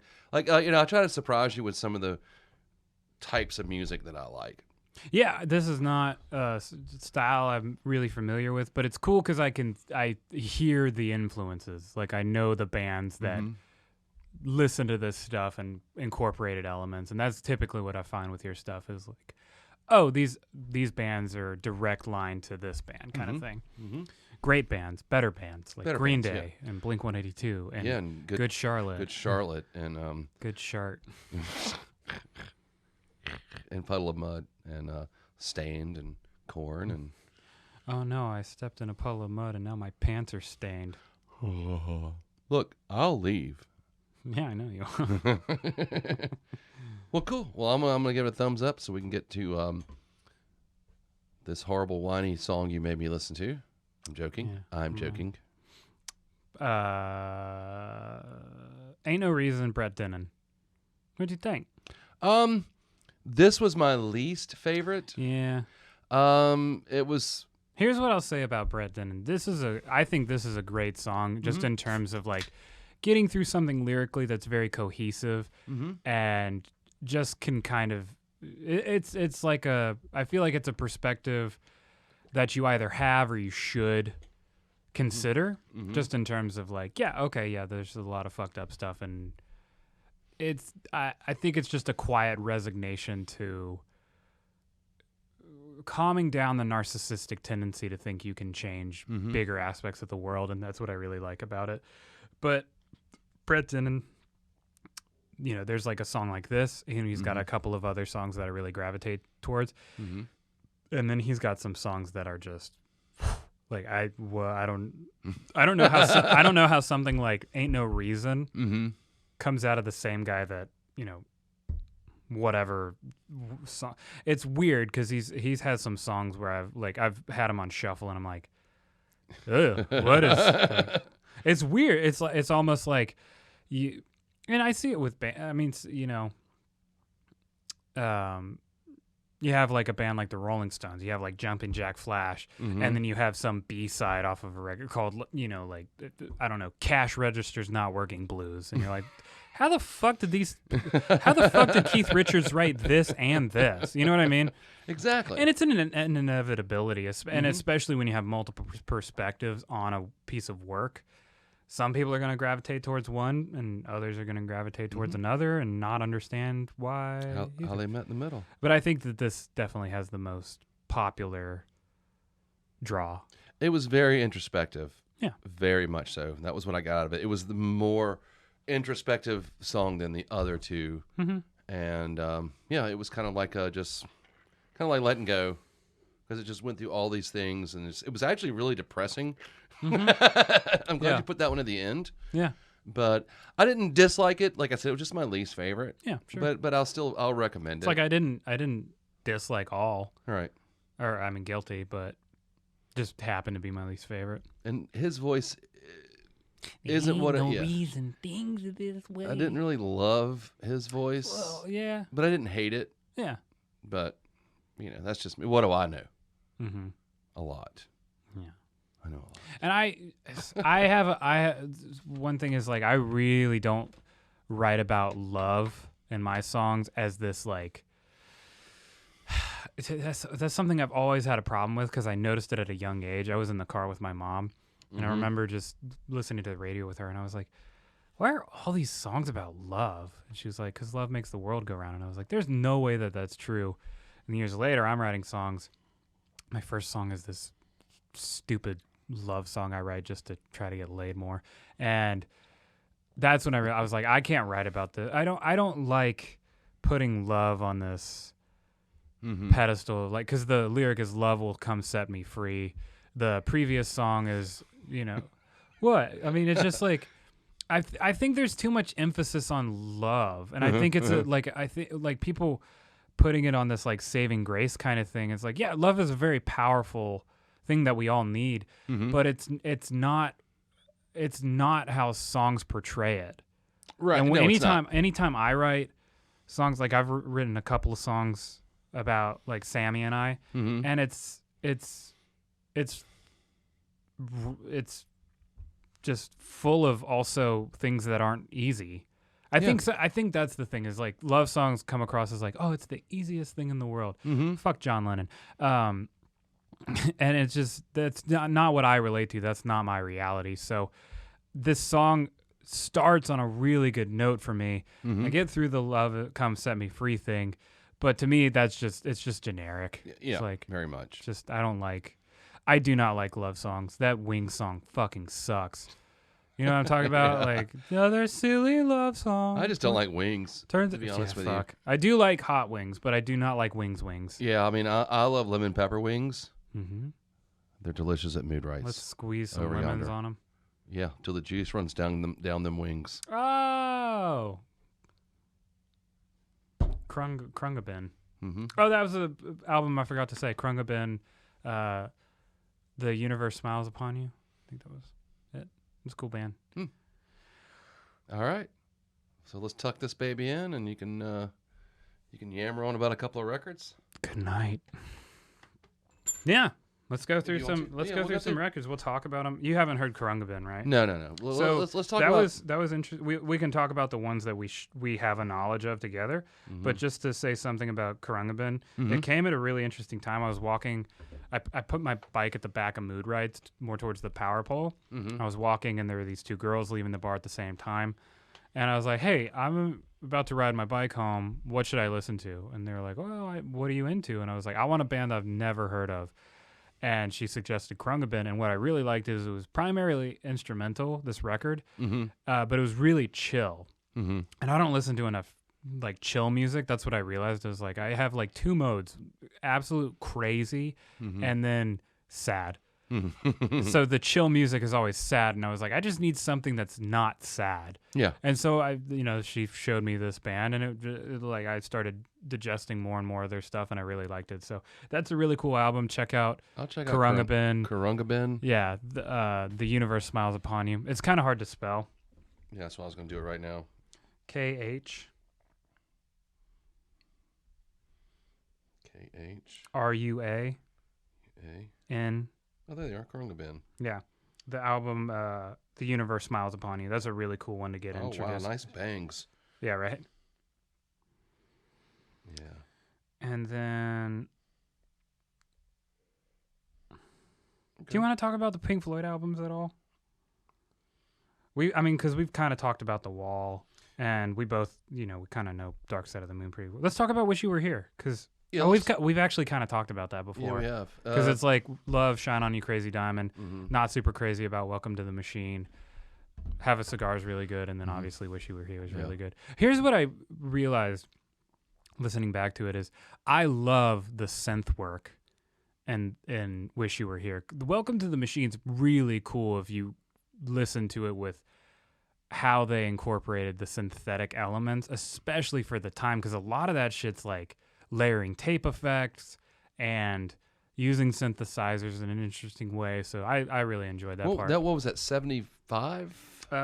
I mean, it was like 79. 70. No, sorry, No, I that hit the was wrong wrong. one. 75, yeah. Okay. But I think it's, well, I'm not going to say that album. Oh, okay. I will say there are parts of that album that I feel like are very underappreciated. Like Shine On You, Crazy Diamond. Yeah, I think most people really just like the title track. Yep. And they don't think about, the whole Shine On You Crazy Diamond suite, which is a great bookend for that record. Have a Cigar is great. I mean, there's so much. The comedy in it. bass line. Yeah. So fucking Even great. lyrically, it's Yeah, just, of it's course, a true yeah, story that's or like- semi-true story. Well, it's the experience of being a band under a record label. Mm-hmm. And it's just like the insincerity. Mm-hmm. But because it's a conversation, right? It's, Yeah. Primarily, what you're hearing is like the record exec or the person producing like you're hearing just their side of it. Like no line more poignant than, by the way, which one's pink? Mm-hmm. You're like, all And that's right, the one that was sung by Roy Harper, wasn't it? I thought it was David Gilmour. I think that's the one where they got Roy Harper to sing on it. Ooh. I might have the wrong song. Hats off to Roy Harper. Who's Roy Harper? He is. Because I'm gonna mess it up. But yeah, Led Zeppelin wrote a song called "Hats Off to Roy Harper." He's a real person Oh, in the music, or was in the music business. But I think he is the one. He is the one who sang. Roy Harper.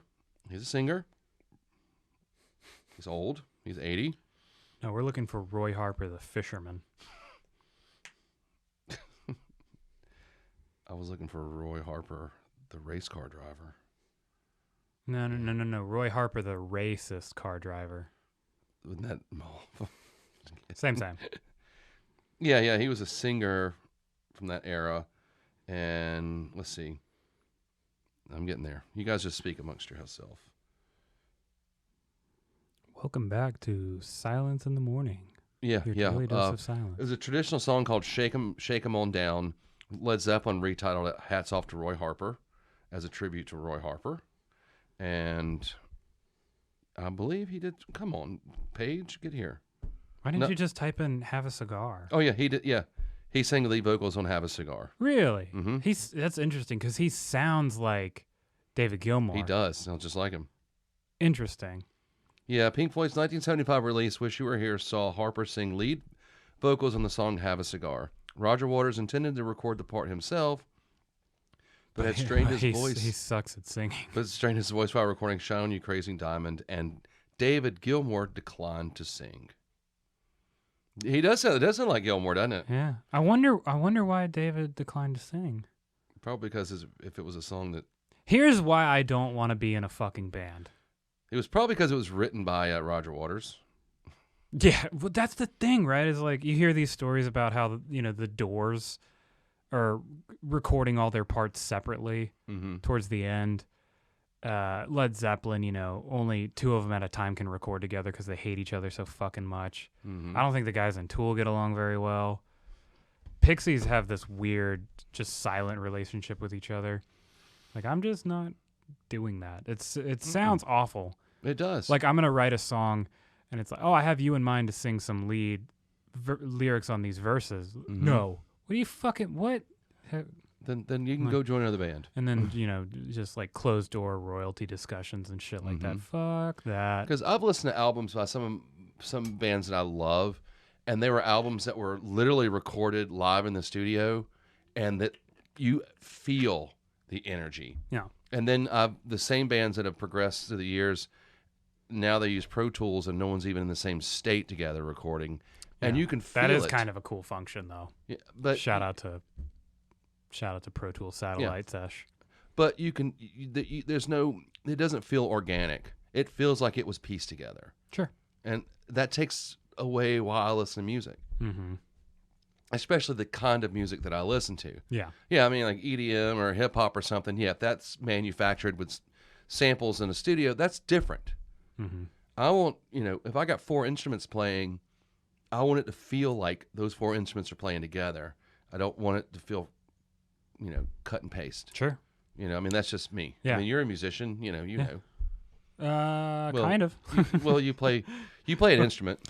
Kind of. That's kind of like calling you a comedian. Like the Indian guy with the electric guitar. A 1, 2, 3, pop.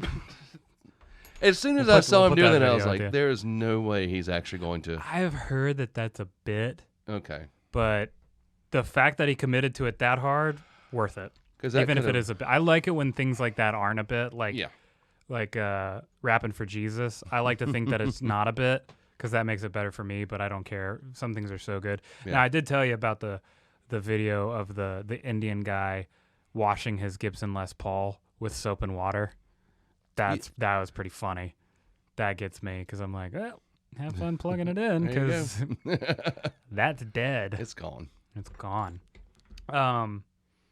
What else was I going to say? Yeah, that's something that I've interestingly had to kind of compromise with the way that I'm constructing songs now because I'm not using a live drummer because I don't have the setup to record drums yet. When I do, I will commit to that, but for now it's passable. Just the way that I construct the drums, you've heard one thing so far, and it's passable. I would like to have a real drummer at some point. It's just not feasible as of right now. So it's interesting having to play to the software. Mm-hmm. Like I can construct it as well as I want, but the fact that I don't have any chemistry with this, essentially just algorithm is like, okay, well, I'm having to make the adjustment myself. So that's kind of, that's a drawback of the process, but But it's also different because you're a solo artist. Like if you had a band, wouldn't it feel more natural? Wouldn't it sound more natural knowing that you guys recorded? And I don't know how you guys recorded when you did, but right. But that's a lot of something that I really miss is that, so my drummer and I, we would sit down, we would rehearse it, we would get real tight, and then we would record the drums live with the guitar. Mm-hmm. So then if we wanted to go back and manipulate the guitar at all, we had a scratch track of the guitar, so we had that chemistry of how it was fitting together. Mm-hmm. Because then there's some timing stuff that you just can't quite grid out with something that's grid perfect. Yeah. There's a chemistry there, and that's what eventually I would like to move to once I upgrade my recording process Mm-hmm. is like I'll hire a session drummer to come in that I can practice these songs with, get a good chemistry with, and then we record it live, Mm-hmm. get the drums and the guitar at the same time. And then it's easy for a bass player to come in and fill in. And obviously the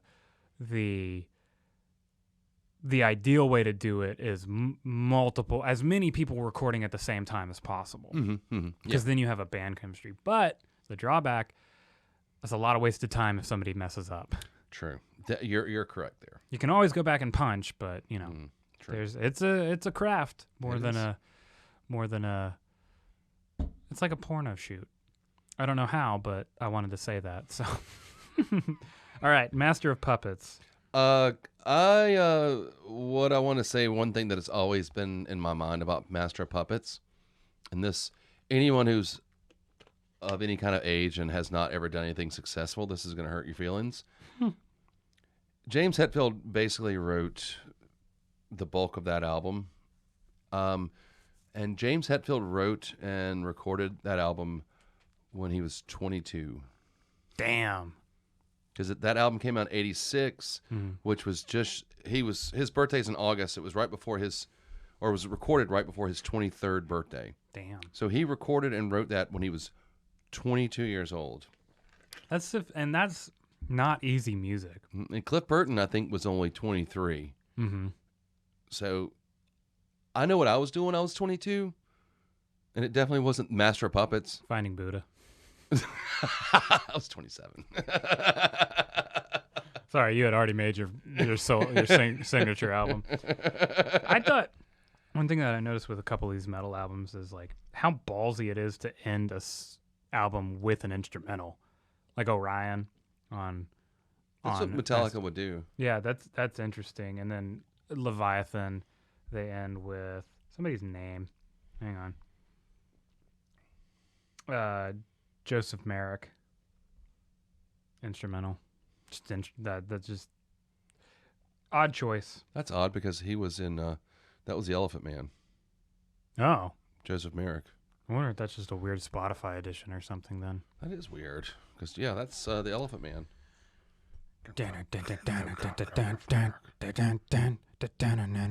Why would they do that? Who's Mastodon? They're from New York, aren't they? Yeah. South London. From Australia.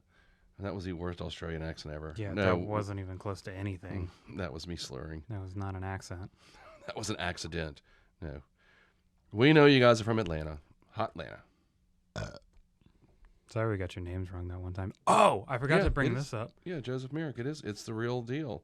But is there a non-instrumental one? Because it's specifically designated instrumental, so I wonder if there's a version of the album that ends with Elephant Man, Elephant Man, Elephant. Anyway, I figured this out recently I put this together today. A puzzle. A member of Slayer Yeah. has a head tattoo. Yeah. It's Kerry King, Mm-hmm. and it's a crown. Mm-hmm. Kerry King has a crown tattoo. I just got that today. Mm-hmm. It's got a tribal pentagram in the middle of it. Mm-hmm. Because my brother has that same tattoo on his arm. Really? Mm-hmm. No, I'm talking about the one up here, the head tattoo. Oh, I thought you were talking about the one on the back of his head. No, it's like the full, Yeah. full thing. It's it's a crown. Yeah. And because his name's King. Kerry King. Yeah, I was like, oh, I got the it center together. part in the back of his head, my brother has that on his arm. Yeah. Very cool. Mm-hmm. Looks really cool. And you. And you. So, what a great way to, I'm pretty sure, what a great way to open the album with The Party Starts Now. Yeah. And that was the first single off this, which is odd. We're talking about like post-punk bands that were formed by punk bands. Yeah. The Dictators in Manitoba, All and Descendants, or Descendants to All, Mm-hmm. Yeah. Big Drill Car 2, All Systems Go, Mm-hmm. Black Sabbath directly into Limp Bizkit. I mean, they all just It's a very interesting transition. very. But It's just one of those days that Fred Durst talks about. That was so funny. Like written in crayon. yeah. It's like, did Fred Durst write this? Anyway. Just one of those days. Yeah, like, that's a cool album. Mm-hmm. Definitely more interesting than the next punk album I listened to, but we'll get into that in a second. Yeah, I liked it a lot, and it's what I like about it is what I feel like a lot of actual punk records lack, and that's audio quality. Yeah. Because you listen to something like early Black Flag, and it's just garbage. Mm-hmm. It's like, I mean, they recorded it with one microphone. Mm-hmm. And it's just like, it's just the same thing. Like, that's why I can't get into a lot of black metal. Yeah, It's like not the fact that it's satanic. It's like it just sounds bad. and the thing with black metal bands, they think it like to be a true black metal band, it has to sound like that. Mm-hmm. No glossy production for us. We are true black metal. Yeah. So we're going to record with a broken microphone in like someone's, barn. Yeah. In the middle of winter. In the middle of winter with all the electrics not working properly. Yeah, all the tubes are blown. Yeah. No grounded outlets. No, that's black metal. Fucking jiggling out the ground section of the cable so you can plug it into the 2-prong jack. Yeah. 2-prong outlet. I mean, but that's their mentality. If anybody who has a black metal band, if all of a sudden they make an album that sounds good, Yeah. they're immediately like disowned. So is that kind of what happened? Is that what's happened? Did that happen to Behemoth? Because they got some slick fucking albums. I mean, yeah, they kind of got like booted. I mean, like from the circle. Yeah. But the circle jerk. I mean, if you're not like, and see, Mayhem kind of set the bar pretty high. I mean, it's like if your lead singer doesn't blow his brains out, and then your guitarist doesn't kill your bass player. This is all news to me. Yeah. Well, I mean, just the band name alone, I don't know who that band is. Mayhem there, and I think they're still around. They've always had a rotating cast because people keep dying. No, their lead singer, he killed himself, and they're Norwegian. As you do. He slit his Norwegian. He slit his wrist. That didn't work fast enough, so he shot himself in the head with a shotgun. Well, I think it was the bass player came over to his house and discovered him that way.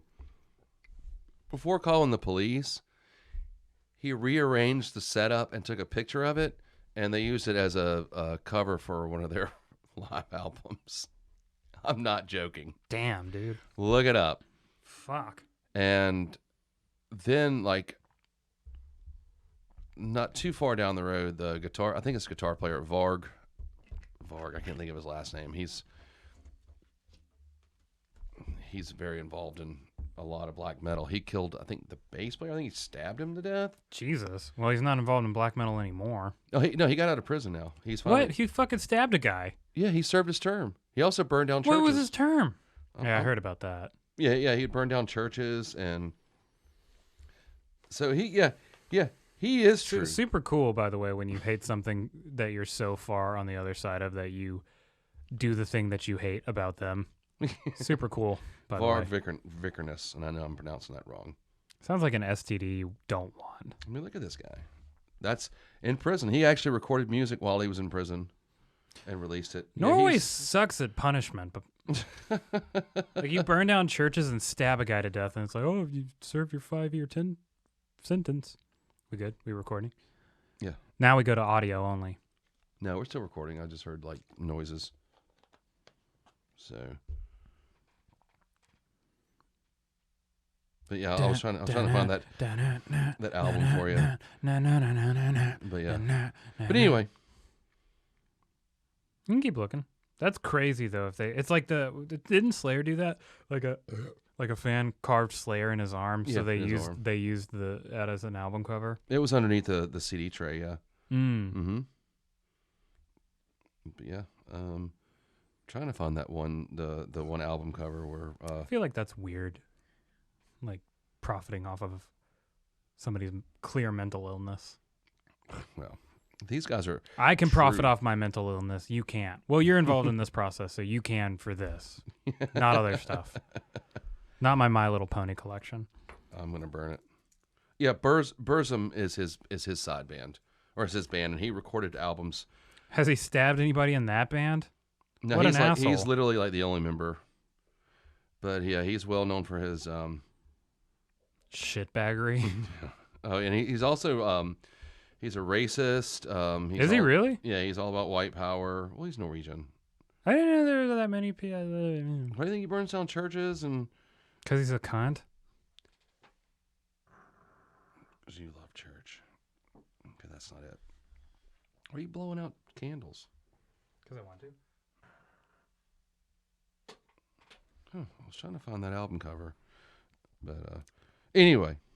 Can't find it in the U.S. Got to go to Norway and kill Norway. somebody, and then they'll show you. Yeah, That's fucked up. He didn't get in any trouble for tampering with a crime scene? that wasn't him that did that. It was the bass player that rearranged the corpse. Oh. Mm-hmm. Did that have anything to do with the stabbing? No. That was completely. No, this is the guy that killed himself, and his stage name was Dead. That's that was cool. the stage name, and he killed himself. But yeah, because it was a suicide, the other guy didn't get in trouble for rearranging the crime. Pretty sure you get in trouble in the U.S., so don't fucking do that. There you go. Da, na, na, na, na, na, na, na, na, na. Dude, that's fucked up. That is messed up, dude. Yep. What the actual fuck? Mm-hmm. And they made that an album cover. Damn, that's his fucking brain. Yeah. Put it on the screen. I Just really quick, though. I would. Yeah, I was about to say I can do it right here, but I'm not posting this picture on That's YouTube because we will fucked up. We will get pulled. So, Dawn of the Black is the name of the album. Dawn of the Black Hearts. Excuse me. Yeah. Man, yeah. fuck those guys. I know, right? Mayhem is. Don't show me any Mayhem. I don't like that. I don't listen to them. I don't like them. Okay. Yeah. You don't have to worry about that. You know, we take our church. I always love music genres that thrive off of their garbage sound. Yeah. I mean, it's like, this is worse than DIY punk from like the 70s. Mm-hmm. But anyway, Fortitude you haven't listened to, so you'll have to listen to that. Okay. Ride the Lightning. Ride the Lightning. Gojira. Yeah, that's right. The new Gojira. Ride the Lightning is not the new Gojira. That's Metallica's second record. Yeah. Is that rain? That's rain, yeah. Wow. For Yeah. those of you at home, it's raining here. I can't record usually during rain. This is fine because it's background noise. Mm. But when I try to get like guitars or vocals, I have to wait because the roof's metal. The roof is on fire. Black metal cover. Yeah. But yeah. The roof. Ride the Lightning actually is my favorite Metallica record. Really? Even though I think Master of Puppets is their best record, there's something about Ride the Lightning that I like the sound of it. It's a little faster, a little bit more aggressive. I think it's the aggression. James Hetfield was still trying to find his voice, Mm-hmm. but I love Ride the Lightning. That is just a cover-to-cover record. A lot of people don't like a couple of the songs. Escape is a song that even Metallica doesn't like. But they wrote it to fill in a hole. Yeah. And they hate that song. But I think it's all right. Mm-hmm. But, I mean, Fight Fire with Fire, you start off with that good. Yeah. acoustic intro that no one was doing back then. Mm-hmm. The, title track, Ride the Lightning. Creeping Death, of course, is a classic. Mm-hmm. The instrumental at the end, The Call of Cthulhu. Yeah, that's interesting. I couldn't listen to Ecstasy of Gold for whatever reason. Ecstasy of Gold. Yeah, it's fucking grayed out, whatever it is. Oh, that must be from the... This is the deluxe remastered, Oh, yeah. so it's got a lot of live shit too. but- Yeah, just listen to the first... The Yeah, it's a Call of Cthulhu. Yeah, that's the last song on the album. The original album. Fade to Black, that was cool. Yeah, that was like a great... I love Fade to Black. That's a great thrash metal ballad. Mm-hmm. God, we pretty much named the whole album. Escape, I like Escape. Something else on there I'm missing. Ride the Trapped Under Ice. Oh, yeah, I love Trapped Under Ice. Trapped Under Ice is cool. Yeah, God, what a great record. Have you listened to Nothing Shocking by Jane's Addiction? I might have heard something off of it. That's their big song, as Jane Says. Oh, yeah, I know Jane Says. Yeah. I'm not a fan of Jane's Addiction. Yeah, a lot of people aren't, but I like that early 90s that's fine. alternative stuff. That's where I get a good amount of my influence from. Mm-hmm. I've been told I sound like the singer, which I feel like is kind of insulting. I don't feel think like- you do because yeah. I like your music. Aw, I don't thanks. like Perry Farrell's voice. Yeah, it's a little aggressive, but I like how it works into Jane Says. Jane Says it gets a little repetitive. I feel like it'd be a really strong like 3.5 minute song, but the fact it's like almost 5 minutes is, I think, how long are you? Excuse me. Yeah, it's like almost 5 minutes, and it's just that. Mm-hmm. I don't know why I did it like an electric guitar. It's an acoustic guitar. Anyway, I also don't think Dave Navarro is that amazing of a guitar player. no, I would agree. I think he's overrated. It's I don't mind him. And the interesting people hate on the album the Chili Peppers put out with him on it, One Hot Minute. Mhm. But there's some good guitar work on that. He's not awful. I mean, he's not Kirk Hammett. No, I'm just kidding. I just don't like his, separate from the music, but I just don't like his personality. He draws his fucking facial hair and stuff. It's just fucking weird. Yeah, I don't like him. Period. I guess. Here, put it this way. I don't think we'd get along, but I Yeah. like some of his musical stuff. He's got an interesting way of playing. I'm not saying he's a bad guitar player. I just think he's overrated. Like he's not this phenomenal guitar player. Like I don't know. Of course, I say that about a lot of people. Like Tom Morello. People think he's amazing, and I don't think he's that great.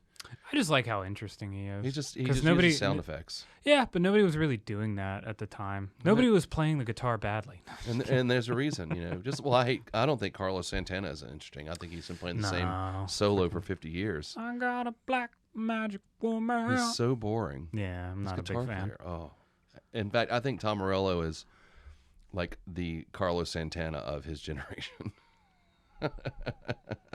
Sorry. Not sorry. I mean, dude, I'm sorry. I saw Wes Scantlin play guitar last week, and no one's touching that. Does he play guitar? He has one in his hands, yes. But does he play it? He saw his Oh, arm. I did see him play it at that Sirius XM live. Yeah, he was moving his arm up and down. I showed Sam. I showed Sam that video. I was like, "Did I do a good impression or what?" She's like, "Well, you nailed it." Sorry. All Metallica Black Album. The most overrated Metallica album ever made. Does have. We talked about it earlier. It does have some good stuff on it. I'm not gonna hate on it, but this to me was the change in their sound.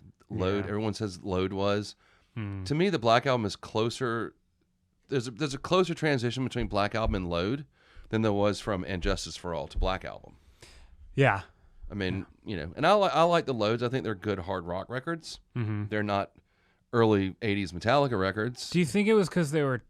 Do you think they were intentionally trying to produce more radio-friendly songs? Yeah. That's what they were doing. They wanted. They had even said that after coming off the tour for And Justice for All, those songs, all the songs on that album are long, Yeah. and they were just like, we get on stage and we're playing a 9-minute long song, and we're bored. The crowd's bored.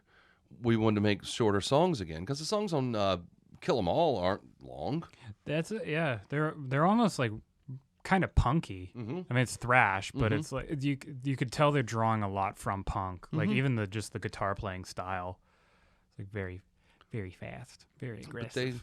But they wanted to, and they hired Bob Rock to produce the Black Album. It was the first album he produced for them because they liked what he did for Motley Crue and their production, which he produced Motley Crue's '89 record, Dr. Feelgood, which was their biggest album. To me, I felt like that was the beginning of a sound of theirs that I didn't like. For me, so it's like to me, as soon as Bob Rock shows up and starts producing for a band, they lose their edge and I lose interest. Oh, we should call him to get on Puddle of Mud's next project. But I've already lost interest in Puddle of Mud. Well, strap in because it's gonna get worse. Ramones. Ramones. So I obviously Never heard of 'em. Blitzkrieg Bop's like their biggest song, so it's a really strong start, and then from there it's like every song is the fucking same. Yes. And then you get you have a couple years later you have I Want to Be Sedated, and then what else is good? They have some good stuff, but Like you have what? you have to listen to the entire timeline. I'm not gonna do that. That's fine. because it's boring as fuck. They actually put And out a I- metal album. No, they didn't. Brain Drain was metal-esque. What? Yeah. Check it out. I think it was Brain Train that was the metal-esque album. But yeah, that first album, it's a good thing it's short.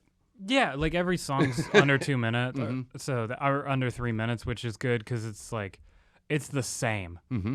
It's the same. I was so mad when that stupid you know what I'm gonna say? That Rolling Stones thing came out of like top 100 guitarist, and was it Johnny Ramone? Johnny, yeah. Why the fuck is he like? He's top 5. Why? He didn't do anything. We're on that list is Kurt Cobain. They put him as a high-ranking guitar player. They did, and So, he's not very. He's terrible. He's not very good. I guess. Hendrix being one is also contentious. It's like, I understand why he's like an influential guitar player because we wouldn't have modern guitar playing, but in terms of, so what are we basing this list off of? Impact or popularity? Technicality or It's popularity? But that's weird because I feel like Hendrix isn't even as popular as, I don't know, like fucking. Well, yeah, maybe Decades of popularity. Yeah, I bet Jimmy Page was number 2, wasn't he? I think Jimmy Page was number 2. But And yeah, fucking Johnny Ramone's like 4 or 5 or something. And that's ridiculous. Yeah. I mean, I love the Ramones. They have Kirk Hammett and then Kirk Hammett and then James Hetfield like back to back, which I think is really weird. I love James Hetfield. I think he's a phenomenal rhythm guitar player. He's one of the fastest rhythm guitar players as well. But just to have Kirk Hammett and then James Hetfield is just odd. Because Hetfield is a better guitar player than Hammett just because of his rhythm playing. Shots fired. I mean, I'm being serious, and why do you think he didn't let Kirk Hammett play any rhythm on any Metallica record until Load? Yeah. Because he's like, this is the album that's going to suck. No, just kidding. I mean, in the Black Album, James does the solo and Nothing Else Matters. So that means Kirk Hammett didn't play anything on that song. He didn't play one note on that song. Not one note. No royalties for you. Nothing. No soup for you. No soup for him. The only thing he does is leads. He doesn't do melodies. He doesn't do fill-ins. He just does his leads. And he basically sits down with the chart. Hetfield tells him how to play his solos, leads. not even leads. Yeah, no, not leads. Excuse me, his solos. I misquoted myself. Misspoke. Yeah, Hetfield tells him how to play his solos. He plays his solos. He gets his little wah pedal out because that's what he's addicted to. Yeah, it gets pretty tiresome. That's what I noticed about on the Black Album. It did. That's the thing is that's what I noticed about the Black Album was like these solos are real repetitive. Mm-hmm. There's a couple where I'm like, that's like the same solo. The solo in Don't Tread on Me, that's a great song, but the solo is basically just him stomping the wah pedal. Yeah, and it's like, dude, stop. Yeah. I would rather hear Lars play a guitar solo. Yeah. Wah, wah. That's all it is. Wah, wah, wah, wah. It's like, oh, there are other people who use wah pedals and don't abuse them. Mm-hmm. You know, Jerry Cantrell uses a wah pedal, but he's very conservative with it. Mm-hmm. But sorry, anytime I can shout out to Jerry Cantrell, his new solo album's coming out in October. I am excited. Yeah. Yay. Because we're going to do... Maybe what we could do is like the day before it drops, we could listen to the... Degradation. To that one and then do the Patreon thing. Yeah. I think we should... Anything we do on Patreon, I want to call it Extra Squeezins. I like that. Extra juice. Extra juice. Or creamy filling. Anything like that. I thought Extra Squeezins sounded I like cool. extra squeezing. Mm-hmm. So. Or extra squeeze. Extra squeeze, yeah. We'll hammer it out. Yeah. By the time this thing airs, we'll ham it out. We'll ham it out. By the time ham it. By the time this airs, can we start calling him Kirk Hammett? Kurt Hammock. Yeah, we can call him whatever you want. Call him pussy. Fight me, fucker. Rise and Fall of Ziggy Stardust, and the Spiders from Mars. Forgot about the Spiders from Mars part. Have you listened to that record all the way through? Probably have listened to some of it. So like the big ones off that are like Moon Age Daydream, Ziggy Stardust, Suffragette City. Okay. Those are the big ones.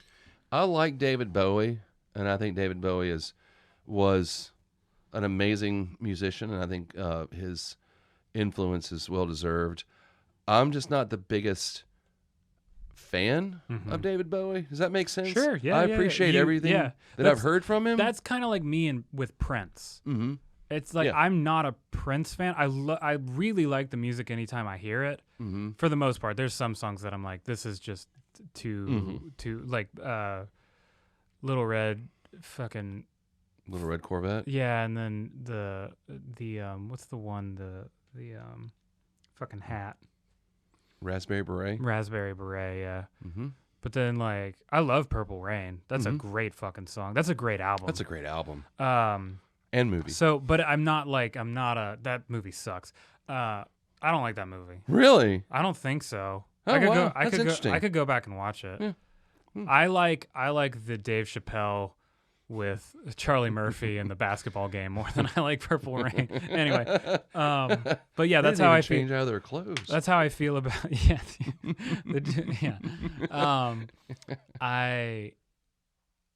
I'm just not a huge Prince fan. Like I'm not, and that's not to say like I don't like his music, but no, I'm with you on that. I like Prince, but I'm not.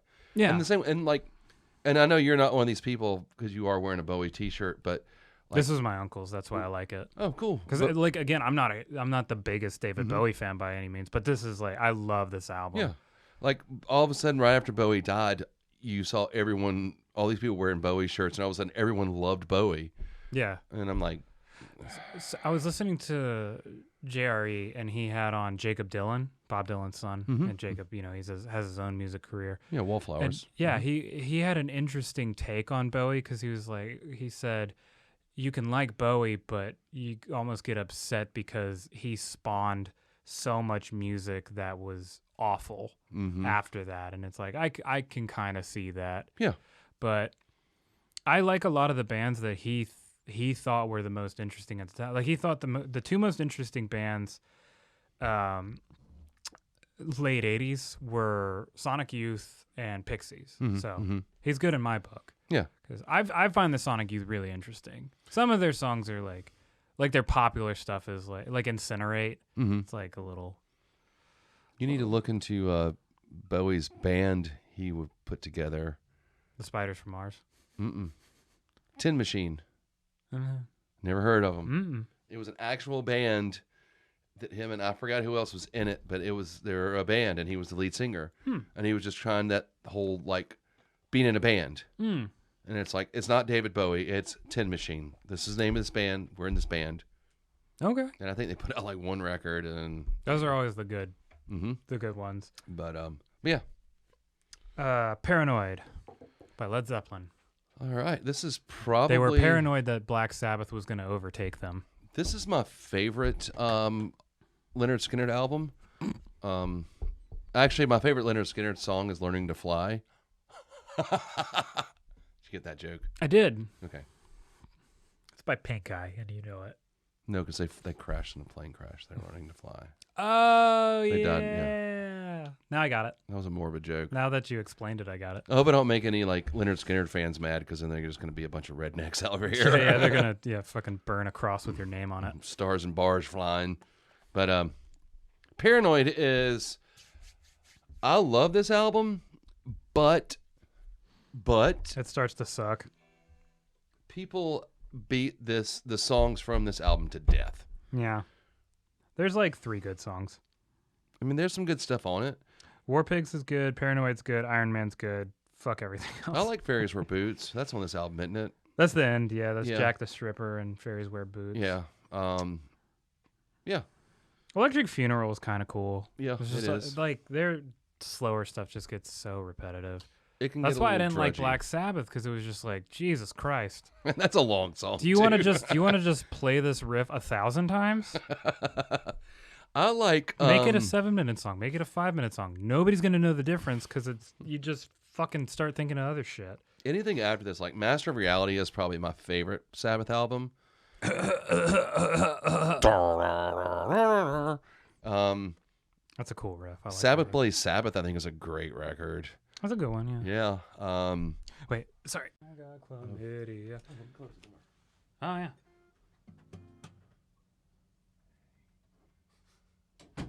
Hey, I'm your life. I'm the one who takes you there. Some of the extra squeezins. Oh yeah, I found the 1, 2, 2, 3. 3. I found. Well, I'll tell you about it later. No, you can go. When we had our lunch break, I think I'm going to release that right after I release that episode, and just as an extra squeezins. Which one? When we're eating lunch and we filmed ourselves. Yeah, that's what we talked about. Yeah. With the shags. Yeah. Cocaine flame in my bloodstream. So my cold when I hit. Fuck. I can play it, I promise. I did good at first. I forget the chords because they move around and like between verses he changes the chords. Yeah. Like instead of going to a C, he goes like to a C with a G in the bass, and it just like then he'll go to a G7. It's cool. I still want to cut my cover of My Friend Foot. Oh, I gotta do the death metal version. That's right. Yeah. That'll be fun. That'll be Look forward real to fun. that. Extra squeezins. Extra squeezes. Extra squeezes. Got to get that come out. Anyway, we were talking about Paranoid. Yes. But I think we kind of moved on from it. Yeah. Yeah. Leviathan. Yeah, we talked about Leviathan. We talked about that. Oh, I'm sorry. Earlier I said I Am Ahab is the first song. I know that Blood and Thunder is the first song. Mm-hmm. I was just thinking when you talk about a person, I feel like Ishmael is the first one because the first line of the book is "Call me Ishmael." Yeah. So just a weird choice, even though I understand that Ahab is more of the thematic, the preferred character. nomenclature. Yeah. Super Unknown. They always did that with their albums, like sound. They shoved the words together. Yeah, like Bad Motorfinger and Right. Super Unknown. That was a really long record. And you're right, there's a lot of filler. much filler. So much filler. Like, and the thing that sucks is like after Spoon Man, it's all filler. Mm-hmm. It's like you put the best song in just over middle, like just over halfway through the album, and then it's just like dead. Yeah. It's like listening to somebody's heartbeat slowly fade into nothing.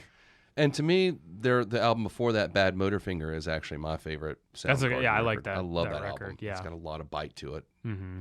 But yeah, Super Unknown. I listened to it because I wanted to listen to Spoon Man. Oh, okay. I was like, oh shit. But it's kind of a boring record. It really is. Yeah. What I else hate you got? that singer. He should probably kill himself. Bam, bam, bam, bam, bam. Anyway, Walk Among Us Misfits. I love that record. That's so much never heard fun. of them. Yeah. How long did it take you to listen to that record? About 6 minutes? Yeah. So it's 32 songs. It's 20 minutes. And that was their first official record. Now the thing, and we talked about this before, the thing about the Misfits was they released a lot of singles before they finally put out a record, which is what they did in the 50s and the 60s. They released singles and then piece them together eventually and make a record out of it. But with the Misfits, they were, I mean, I love the Misfits, so I'm not going anywhere bad with this, but oh yeah, little one-dimensional. They're one-dimensional, and I was trying to remember what I loved off this album. Oh, I love Skulls. Hate Breeders is my favorite Hate song Breeders by is a good Fur. song. I covered that. And I dedicated it to you. You did for me. I remember that. So I was like, I was desperately searching the Misfits catalog for something to cover, and all of it was just like, it just really. Beware was their first record. I'm sorry. Go ahead. Yeah, no worries. But like the big songs like never. They didn't track with me. Like Where Eagles Dare. I like the song. I just don't want to play it. Right. You know what I mean? Right. But It's a Hate fun Breeders song. is like, this is fucking fun. Uh-huh.